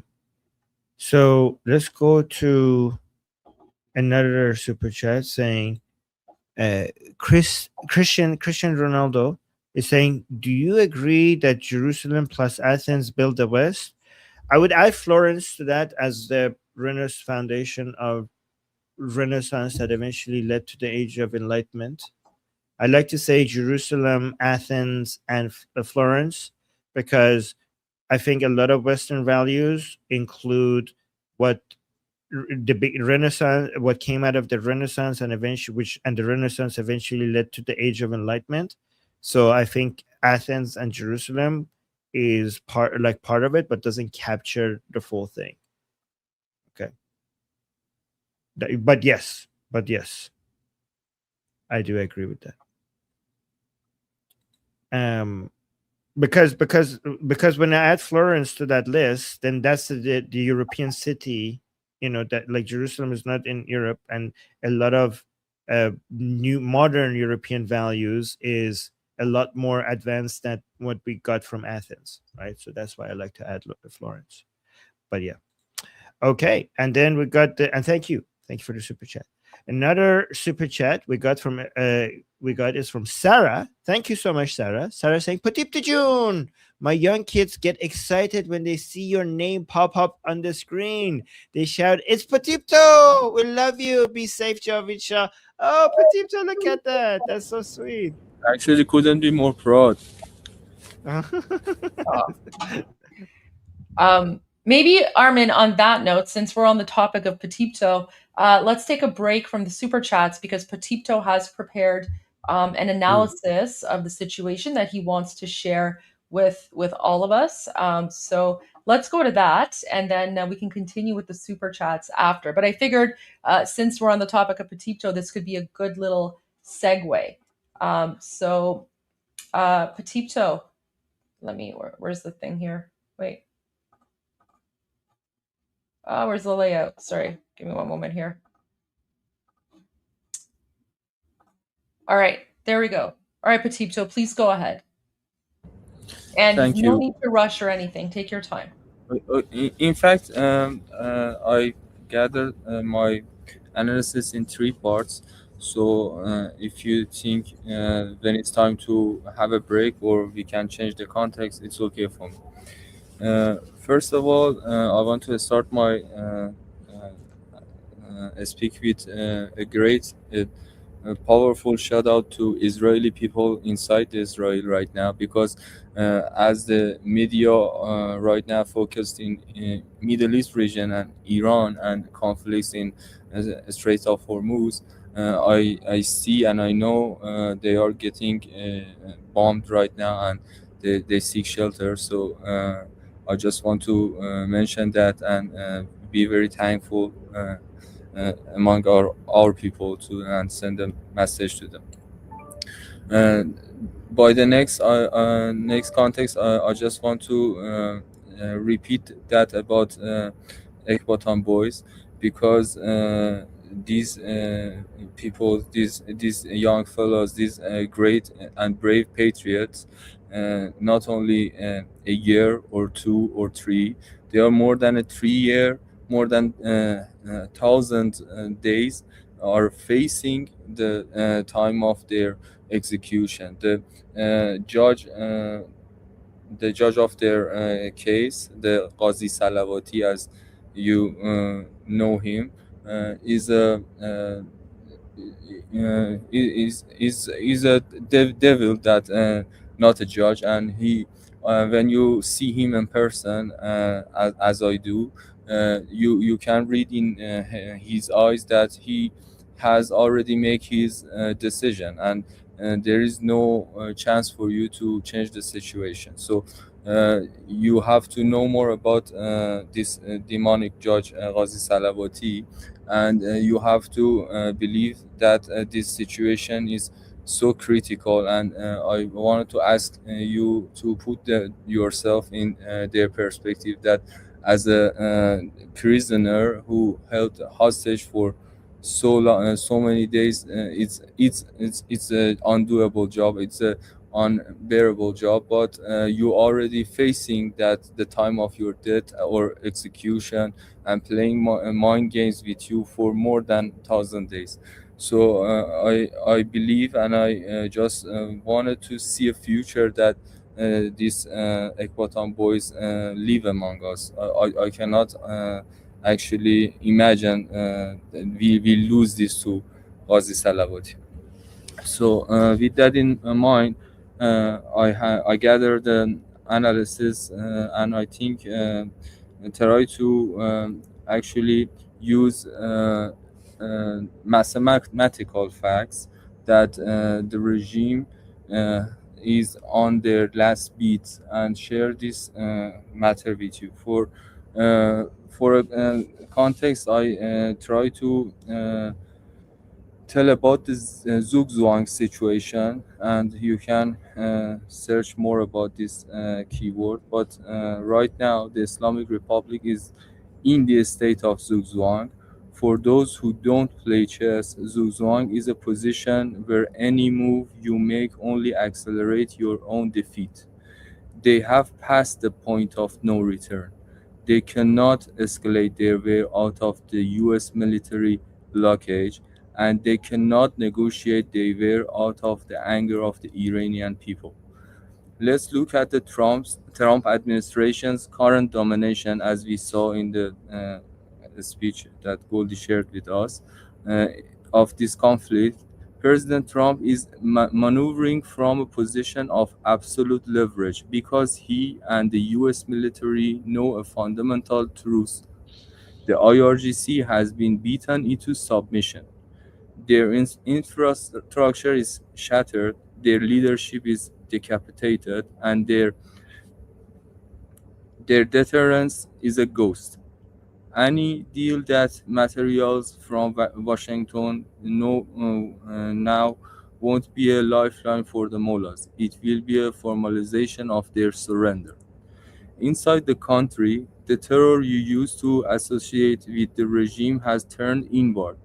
Because of our awakening, the foot soldiers and the mid-level commanders are terrified. We are seeing a massive acceleration of the so-called tasfiyeh hesab. Armin may be tell more about this tasfiyeh hesab in his speech. Sorry, the violent international setting of scores and purges. The wolves are eating each other. The regime is fracturing from the inside out, because the lower ranks know the people are no longer afraid, and they are scrambling to save themselves. Finally, the global financial community. Let's talk about the undeniable truth of the economy. The real is worthless, trading at over $1 million to a dollar. We are facing or 2 million to a dollar. We are facing a total systematic economic collapse with a 6-month delay. The state is simply burning through the flames of its final frozen reserves. The IRGC is financially radioactive. I leave you with this ultimate litmus test. Show me a single legitimate international business willing to put its signature on a contract with the IRGC today.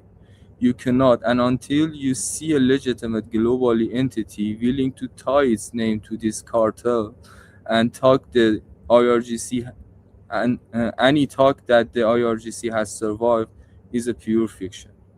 They are bankrupt, they are turning on each other, and they are cornered. The Iranian people are ready to build the future, and it's time the international community stop pretending the past can be saved. Actually, I want your comment and ideas on this part, if you're okay with that. Well, Petito, I mean, I agree with you with that chess move analysis. Now, I don't play chess, so I don't know the names of the moves, but that's a very good way to look at it, where um, no matter like which decision the Islamic regime makes, it's going to lead to their collapse. Like I truly do feel that President Trump has cornered the Islamic regime, and I think they're pretty much in a checkmate situation because if the Islamic regime agrees to this, deal that President Trump wants, that's effectively surrendering, and that's going to make it look very weak, and it will become very weak. On the other hand, if the Islamic regime does not agree to President Trump's deal unconditionally, then the military strikes will continue. And despite the supporters of the Islamic regime who blindly and foolishly think that the IRGC can actually stand up to U.S. and Israel military might, nothing is farther from the truth. And even though the supporters of the Islamic regime might not believe that, but the Islamic regime themselves, they know that. So they go out and they put these very bold statements, but those statements are more for their own supporters, and it's for the purpose of appearing strong to their own population. But I think that no matter what the Islamic regime does, it will eventually lead to its downfall. It's just a matter of how is it going to get there. So I definitely agree with you on that.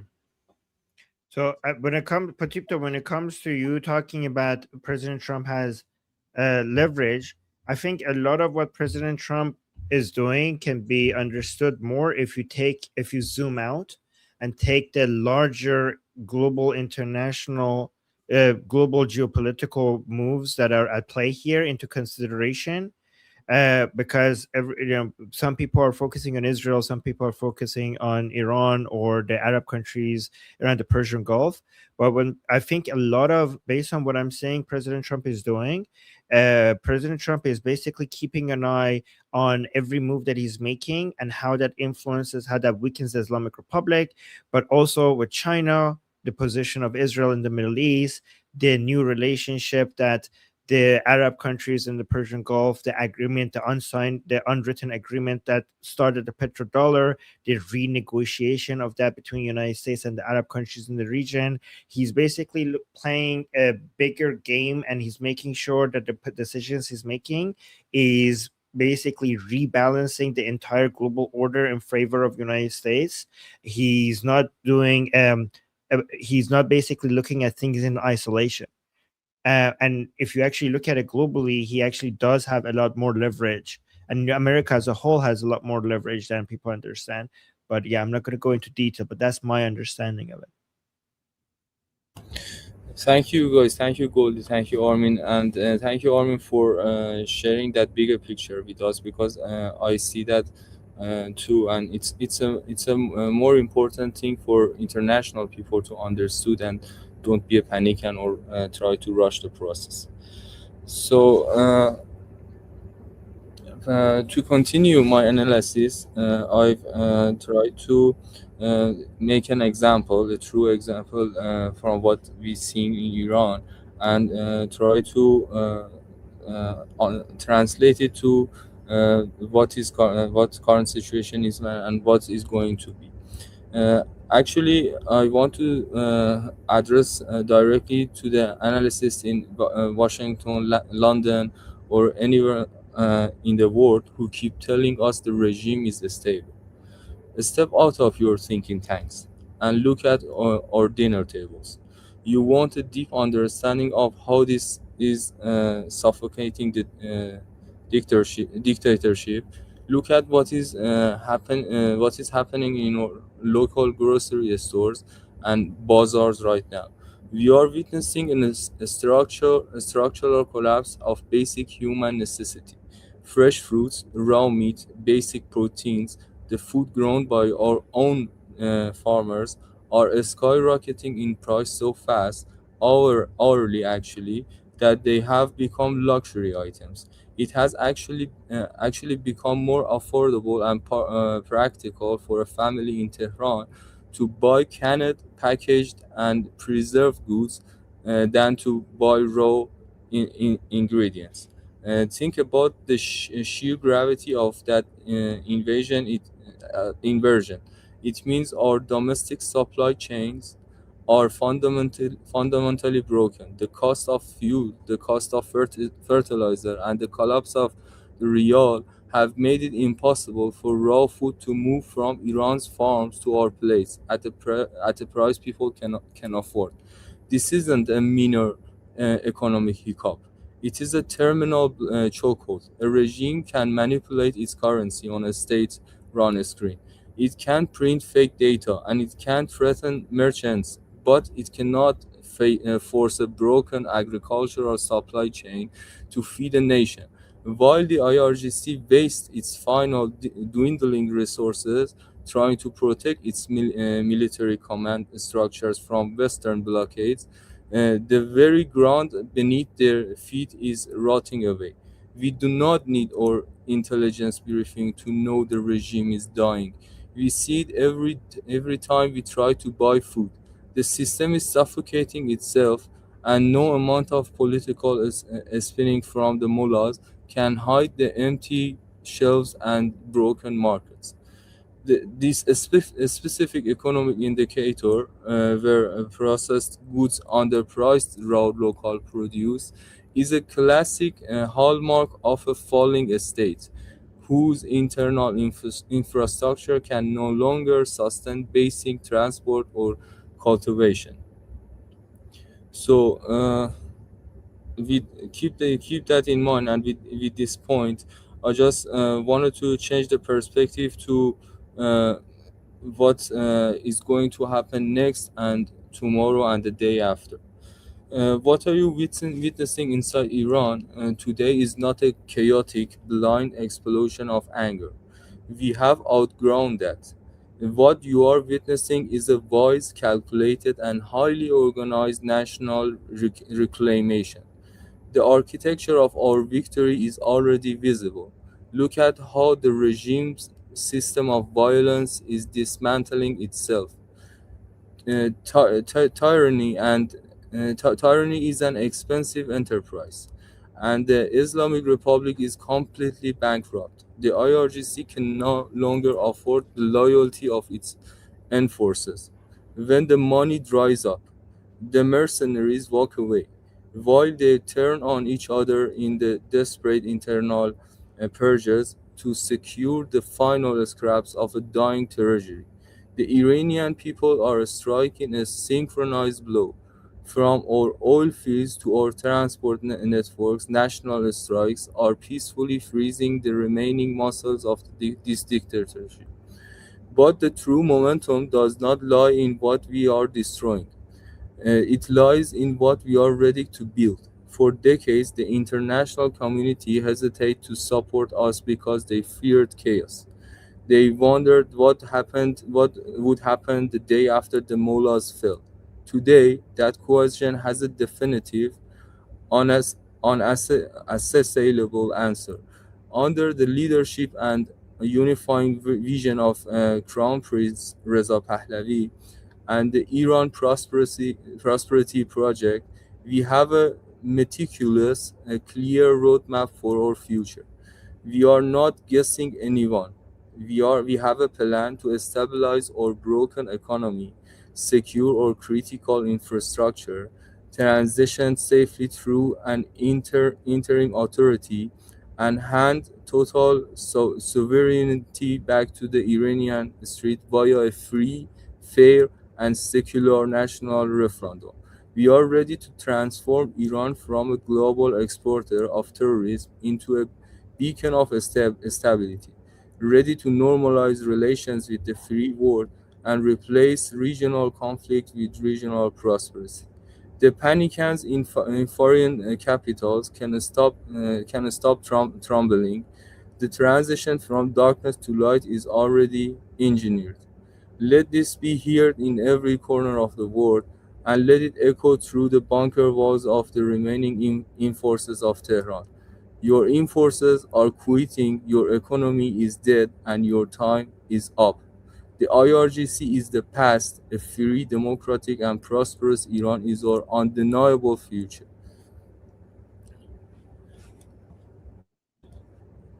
If you're Thank you, okay, Patipto. I can continue to my last part is my conclusion. Yes, yes, please. So, okay. Let's address one final undeniable truth that the Panican in foreign capitals completely overlook. The sheer intellectual domination of our movement. Take a close look at who is standing on each side of this historic line. A state cannot be run by terror alone. A modern, thriving country requires vision, deep talent, and absolute competence. It requires engineers, financial architects, top-tier tech innovators, medical pioneers, and structural planners. And where are those ones today? Look closely. 100% of the most illuminated, talented, and globally compatible minds of our nation are standing firmly on our side. Anywhere you look, anywhere in the world or deep within our society, the people who possess the actual capability to shape a successful future have abandoned the Islamic Republic completely. They are aligned with the democratic alternative, working hand in hand with the transition frameworks like the Iran Prosperity Project. The regime is suffering from terminal brain death. They are left with an inner circle of aging paranoid clerics and second-rate mercenary commanders whose only skill is violence. They have no one left who knows how to salvage a broken banking system, no one who can rebuild our energy grids, and no one who can re-engage the global markets. They are an intellectual wasteland. Our awakening is not just driven by courage, it is driven by an elite, sophisticated compatibility with the modern world. We are not just preparing to remove a dictatorship. We are preparing to deploy a powerhouse of ready, brilliant Iranian talent to reconstruct our nation from day one.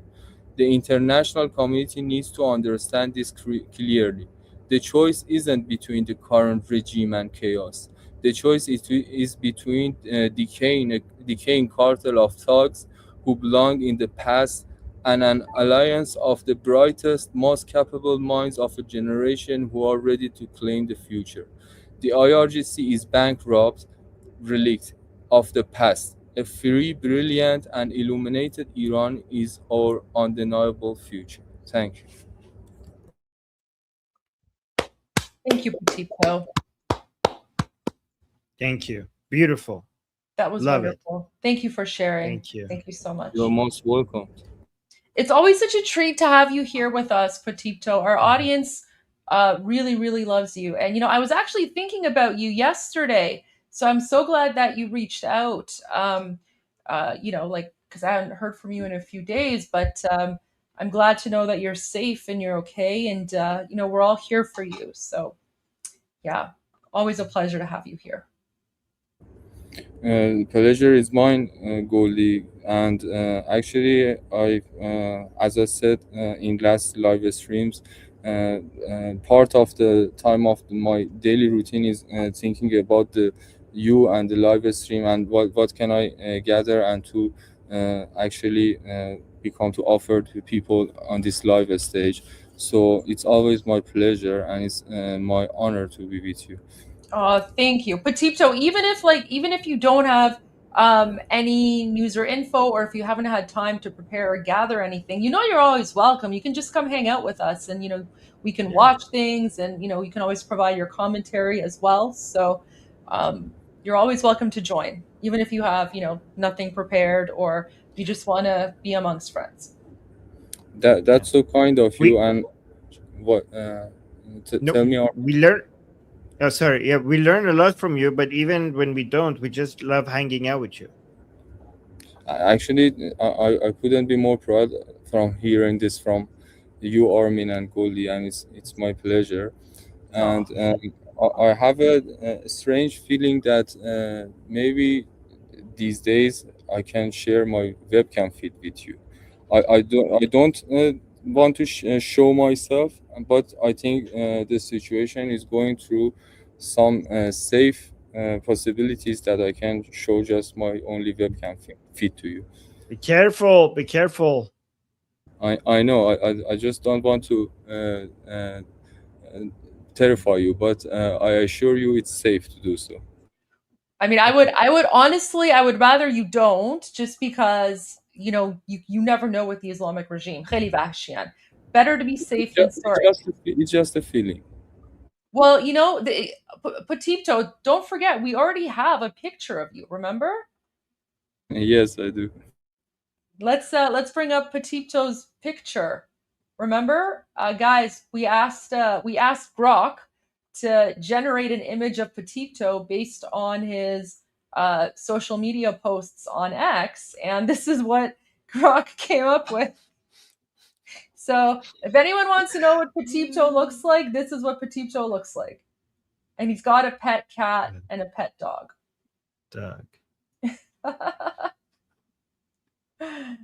There you go. So oh my god. That's Petito. It looks like you went into a building and saved those. You just came out of a building that they were about to sacrifice those pets, and you just saved them. You basically slaughtered a whole bunch of people to save those two. That's what he slaughtered all the jihadis. Actually, on contrary, I just saving the jihadis from these pets because they are so vicious. Oh. Oh, I like that. Okay, we should make that into a movie, AI movie. So funny. Wow. Love it. Okay, so there you go, guys. If anyone wants to know what Petito looks like, that's what he looks like. Okay, let's go back to the super chats really quickly before Armin has to go. So we'll try to get through them as much as possible. Oh yeah, guys, by the way, today our discussion group, it's open discussion. That means everybody can join, come talk to me and the rest of the people in the discussion group. So make sure the link is in the chat, it's in the description, it's in the, so come to our discussion group. But let me quickly, before I talk about the discussion group, let's go through the super chats. Okay, so I already read that one. MRC, thank you so much for the super chat, saying Princess Noor Pahlavi will appear at Oslo Freedom Forum June 1st. Thank you so much, MRC, for using your super chat to tell everybody about that. I appreciate that so much. Thank you, MRC. So June 1st, Oslo Freedom Forum. Thank you, MRC. Thank you. And then we got another super chat from Fleshy Interloper saying, super chat seems such a weak response to this challenge. Oh, okay.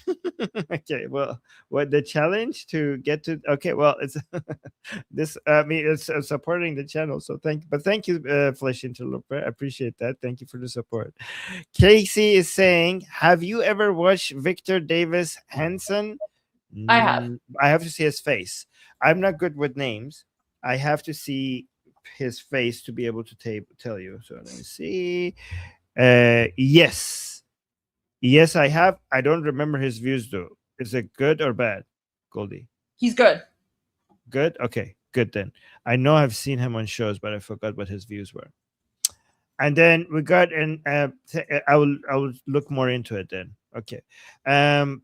Well, Fleshy Interloper just gifted 5 memberships to the people in the chat. Thank you, Fleshy Interloper. Very thank you for the support. Ritvi gave a super chat saying, "Oh, from India. Hi, Ritvi." Saying, "Armin, does Goldie know about that Palestinian?" And then with another super chat saying, "By that Palestinian, I mean that ex-Muslim Wasim." No, I didn't tell her. There is a Palestinian in our chat that left Islam and is pro-Israel because of listening to my shows and stuff. So yeah, so he's like, Congrats. he left Islam. Yeah, thank you so much. Yeah, Wasim. and he says that he left Islam because of me. So thank you, Asim. Thank you for being a fan of the show. I mean, so-called Palestinian, because I don't call that area Palestine. But yes, thank you, Asim, and thank you, Ritvi, for supporting us from India. Love India. And then we have, yeah, guys, I have so many people over the past decade or so that has left Islam from watching my shows, especially the Persian channel. Rus Maga, thank you so much for the super chat saying, long live Potipto. Javid Potipto. I agree with that. Javid Potipto. And Actually, I just wanted to clarify, Potipto is not a person, it's an idea. So I would be very happy to be a Javid. Potipto make me immortal. Yes. Okay. So that gives extra meaning to long live Potipto.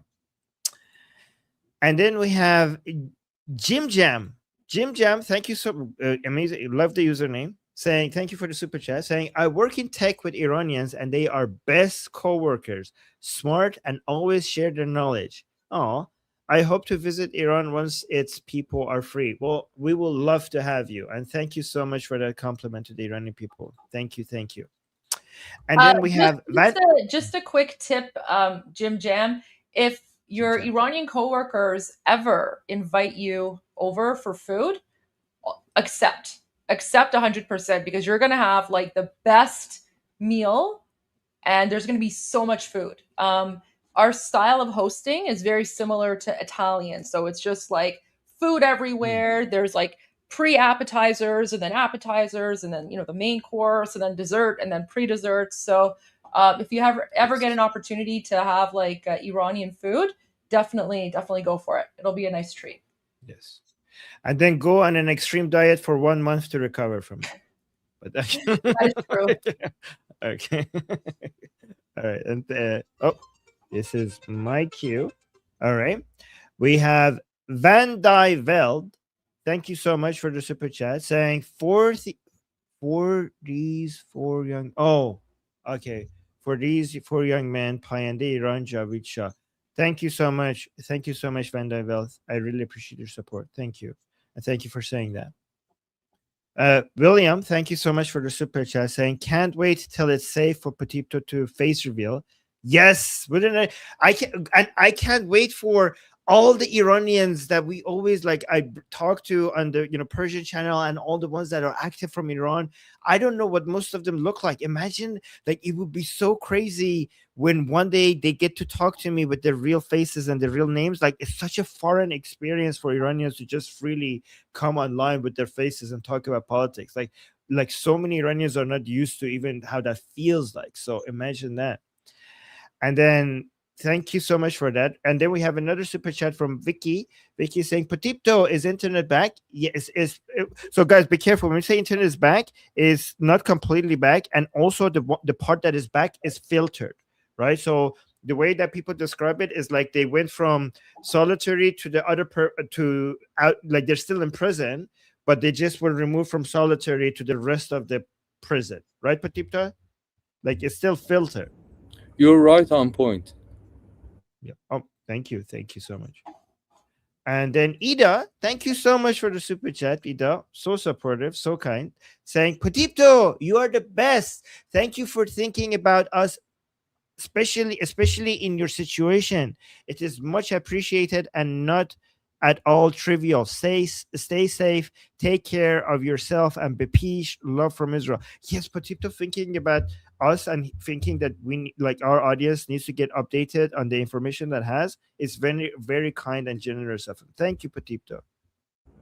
You're most welcome. And actually, I'm looking forward to a day that we can gather in any land of Israel or any land of Iran. We Israeli and Iranian friends. I'm looking for that moment with my whole life. Yeah, I was imagining one day Potipto, I don't know if this will happen ever or not, but one day I was thinking about me being in Iran and meeting Potipto, and Potipto driving me around or something and showing me different places. So, I don't know. Actually, I think of that too. That's so fun. Really? Yeah. Okay, Yeah. I will love that. Yeah. telepathically. Yeah. Okay. Okay. And then we have no Noel. I'm gonna call you Noel. Nollybug. Nollybug. Okay, Nollybug. Bug. Thank you so much for the super chat, Nolly. Very generous. Saying Goldie, Armin, and Patipto. I haven't been able to catch the live for a while because my mother has been in the. I'm so sorry. My mother has been in the hospital, but the first moment I can, Patipto is here. What a treat, Javid Shah. Thank you for being here, and sorry to hear that about your mom. Mom's being sick is the most difficult. Nothing like, and I hope she recovers from whatever she's experiencing. And thank you for being here with us. Yeah, we're sending our thoughts and prayers. Thank you. Yes, I'm sending my prayers too. Thank you. Sorry to hear that. Saber Coaching, thank you again for the super chat, saying all the new videos surfacing are showing overwhelming support for His Royal Highness inside Iran. This hurts the regime narrative. Exactly. That's actually a good point. Was the reconnection a part of the US deal, or is Islamic Republic partially infiltrated the defecting? No, it's not. It's actually a method by the regime to try to act like things are back in normal. There are two other things that I think has played into this, which I'm not going to go into because it will be a lot of detail. One of them is money related, and the other one is I think internal division related when it comes to the regime and them trying to find a way to fix it. But one thing for short answer is that they're also trying to make it seem like things are normal, and they're also trying to make it seem like if they become more flexible to the Americans is because Pezeshkian has more influence than what we know. Like we know Pezeshkian doesn't have any influence, but they're now trying to pretend that he has more influence than he actually has as a way to blame him for because they're trying to show more maneuverability to the Americans, but by pretending that it's Pezeshkian that has the influence, they would be able to. So saying that it's Pezeshkian that brought the internet back makes it seem like Pezeshkian actually has control, so that if they end up being a little bit flexible to the Americans, they could pretend that it was not the supreme leader, it was Pezeshkian, so that he gets the blame. So that also plays into it. Yeah. Patipto has to go, so let's just give Patipto an opportunity to say goodbye to everyone, and then we can continue on. Thank you, Goldie. Thank you, Goldie. Sorry, Armin, to interrupt. And no. I have the best time of my life here, and I just wanted to. I see people in comments that telling me to come visit their country or visit their home. I just wanted to tell them that was my living dream my whole life, to reach people around the world, and any people around the world reach me in Iran. So I think I'm living my dream. That's hearing their comments. Thank you all. It's my pleasure always to be with you. Payande Iran, Javid Shah. Thank you. Thank you, Patipto. Payande Iran, Javid Shah. Come back and join us anytime. Yeah. Okay, let's go back to the super chats. Oh, did you remove that? I wanted to add my comment to that super chat. Yes, I did. I'm sorry, I didn't know, but I could read it to you. No, I wouldn't know ahead of time. Sorry, Goldie. No, that's okay. So so Saber was asking about the new videos surfacing or showing overwhelming support.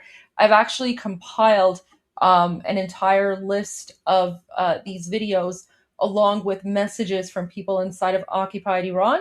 And later tonight, I'll be doing a live stream and I'll be sharing those videos and also sharing messages from inside of occupied Iran. So we're going to go through all of those videos and do like a watch party / analysis to see what exactly the Islamic regime does not want you guys to know about what's happening in occupied Iran.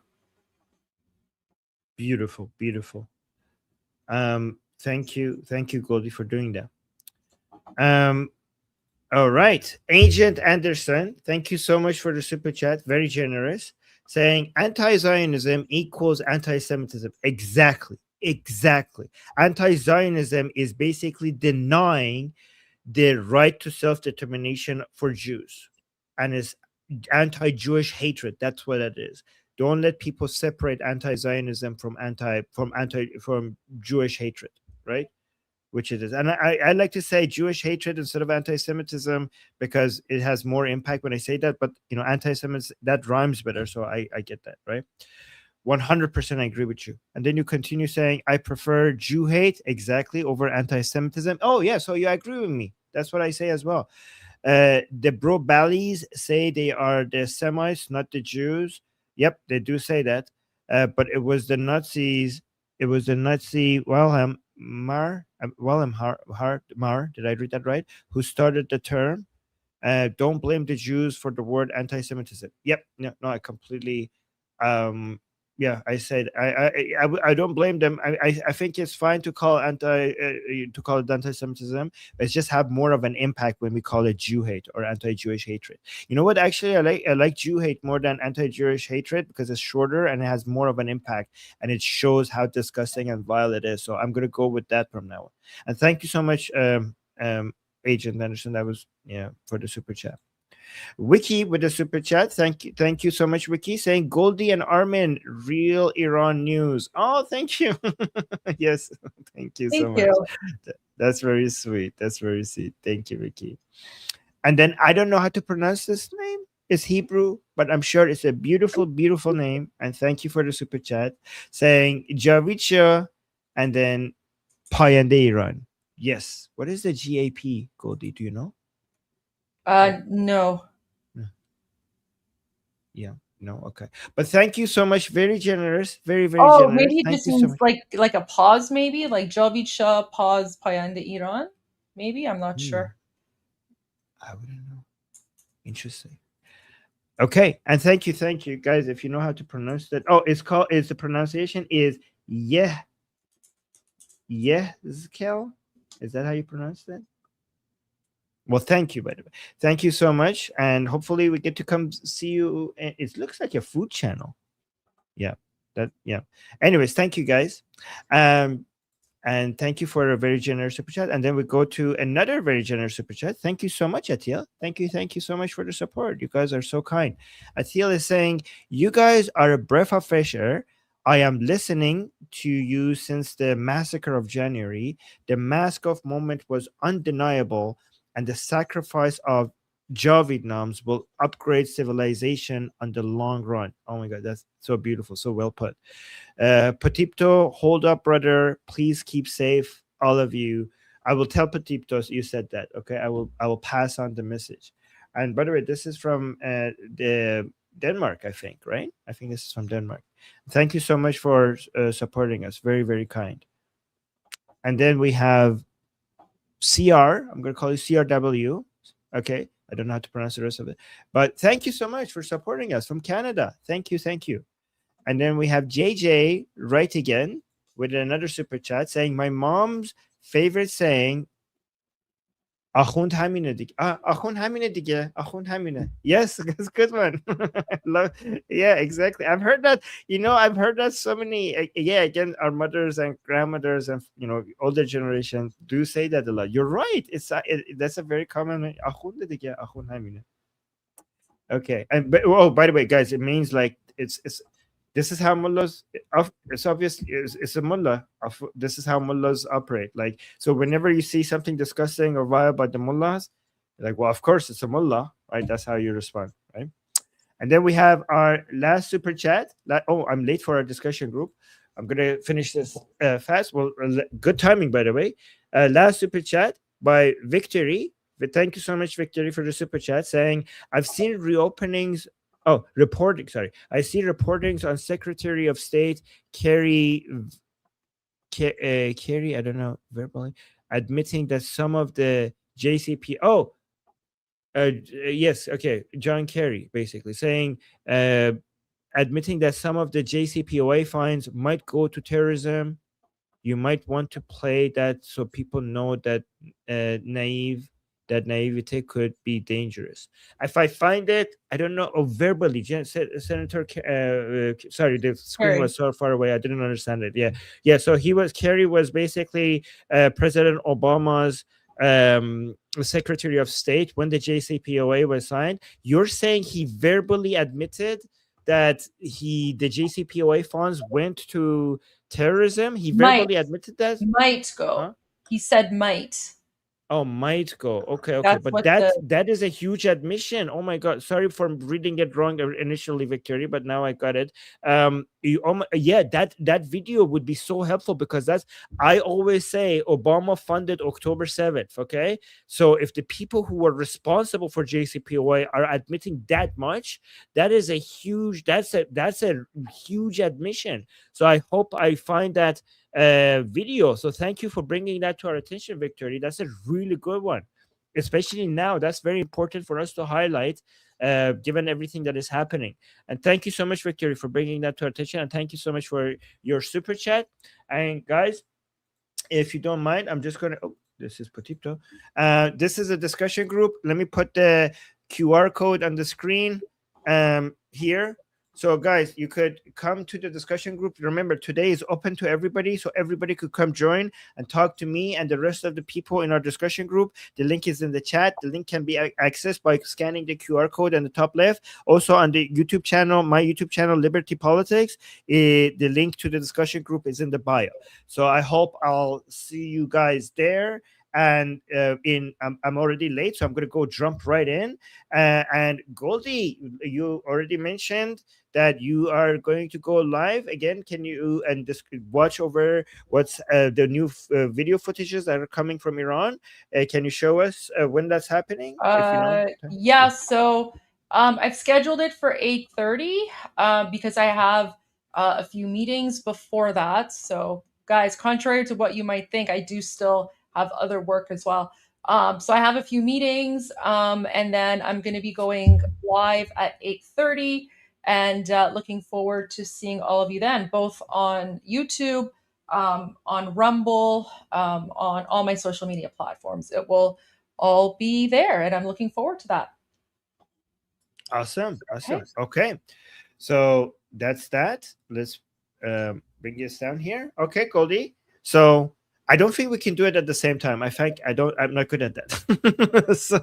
so let's abandon that plan. Okay. We'll try. Okay. Oh my God. Okay. I suck at syncing this. Okay. All right. It's okay. We'll try. So guys, I'm Israel Chai. Long live America. God bless America. Javid Shah. Payande Iran. See you guys tomorrow. See you guys. غرق انقلاب است.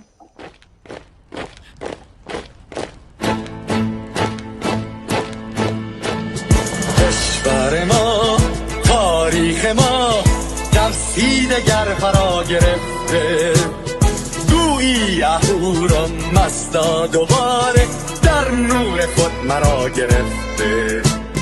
هشتم سرودی سر میدهم باز فارغ از رنج و تشویش، ایران غرق انقلاب است، به پیش به پیش به پیش. ایران غرق انقلاب است، به پیش به پیش به پیش.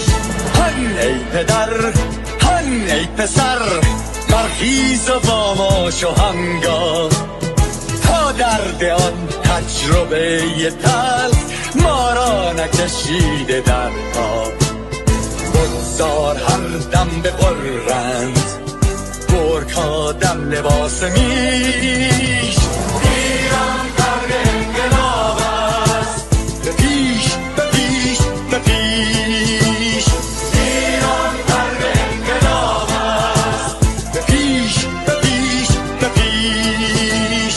ای کارگر، ای برزگر، راحت کنون ادامه دارد در این زمان که پرتو یزدان از هر سو بر تو میبارد. پس پیش به سوی آزادی از بحر خزر تا چین. ایران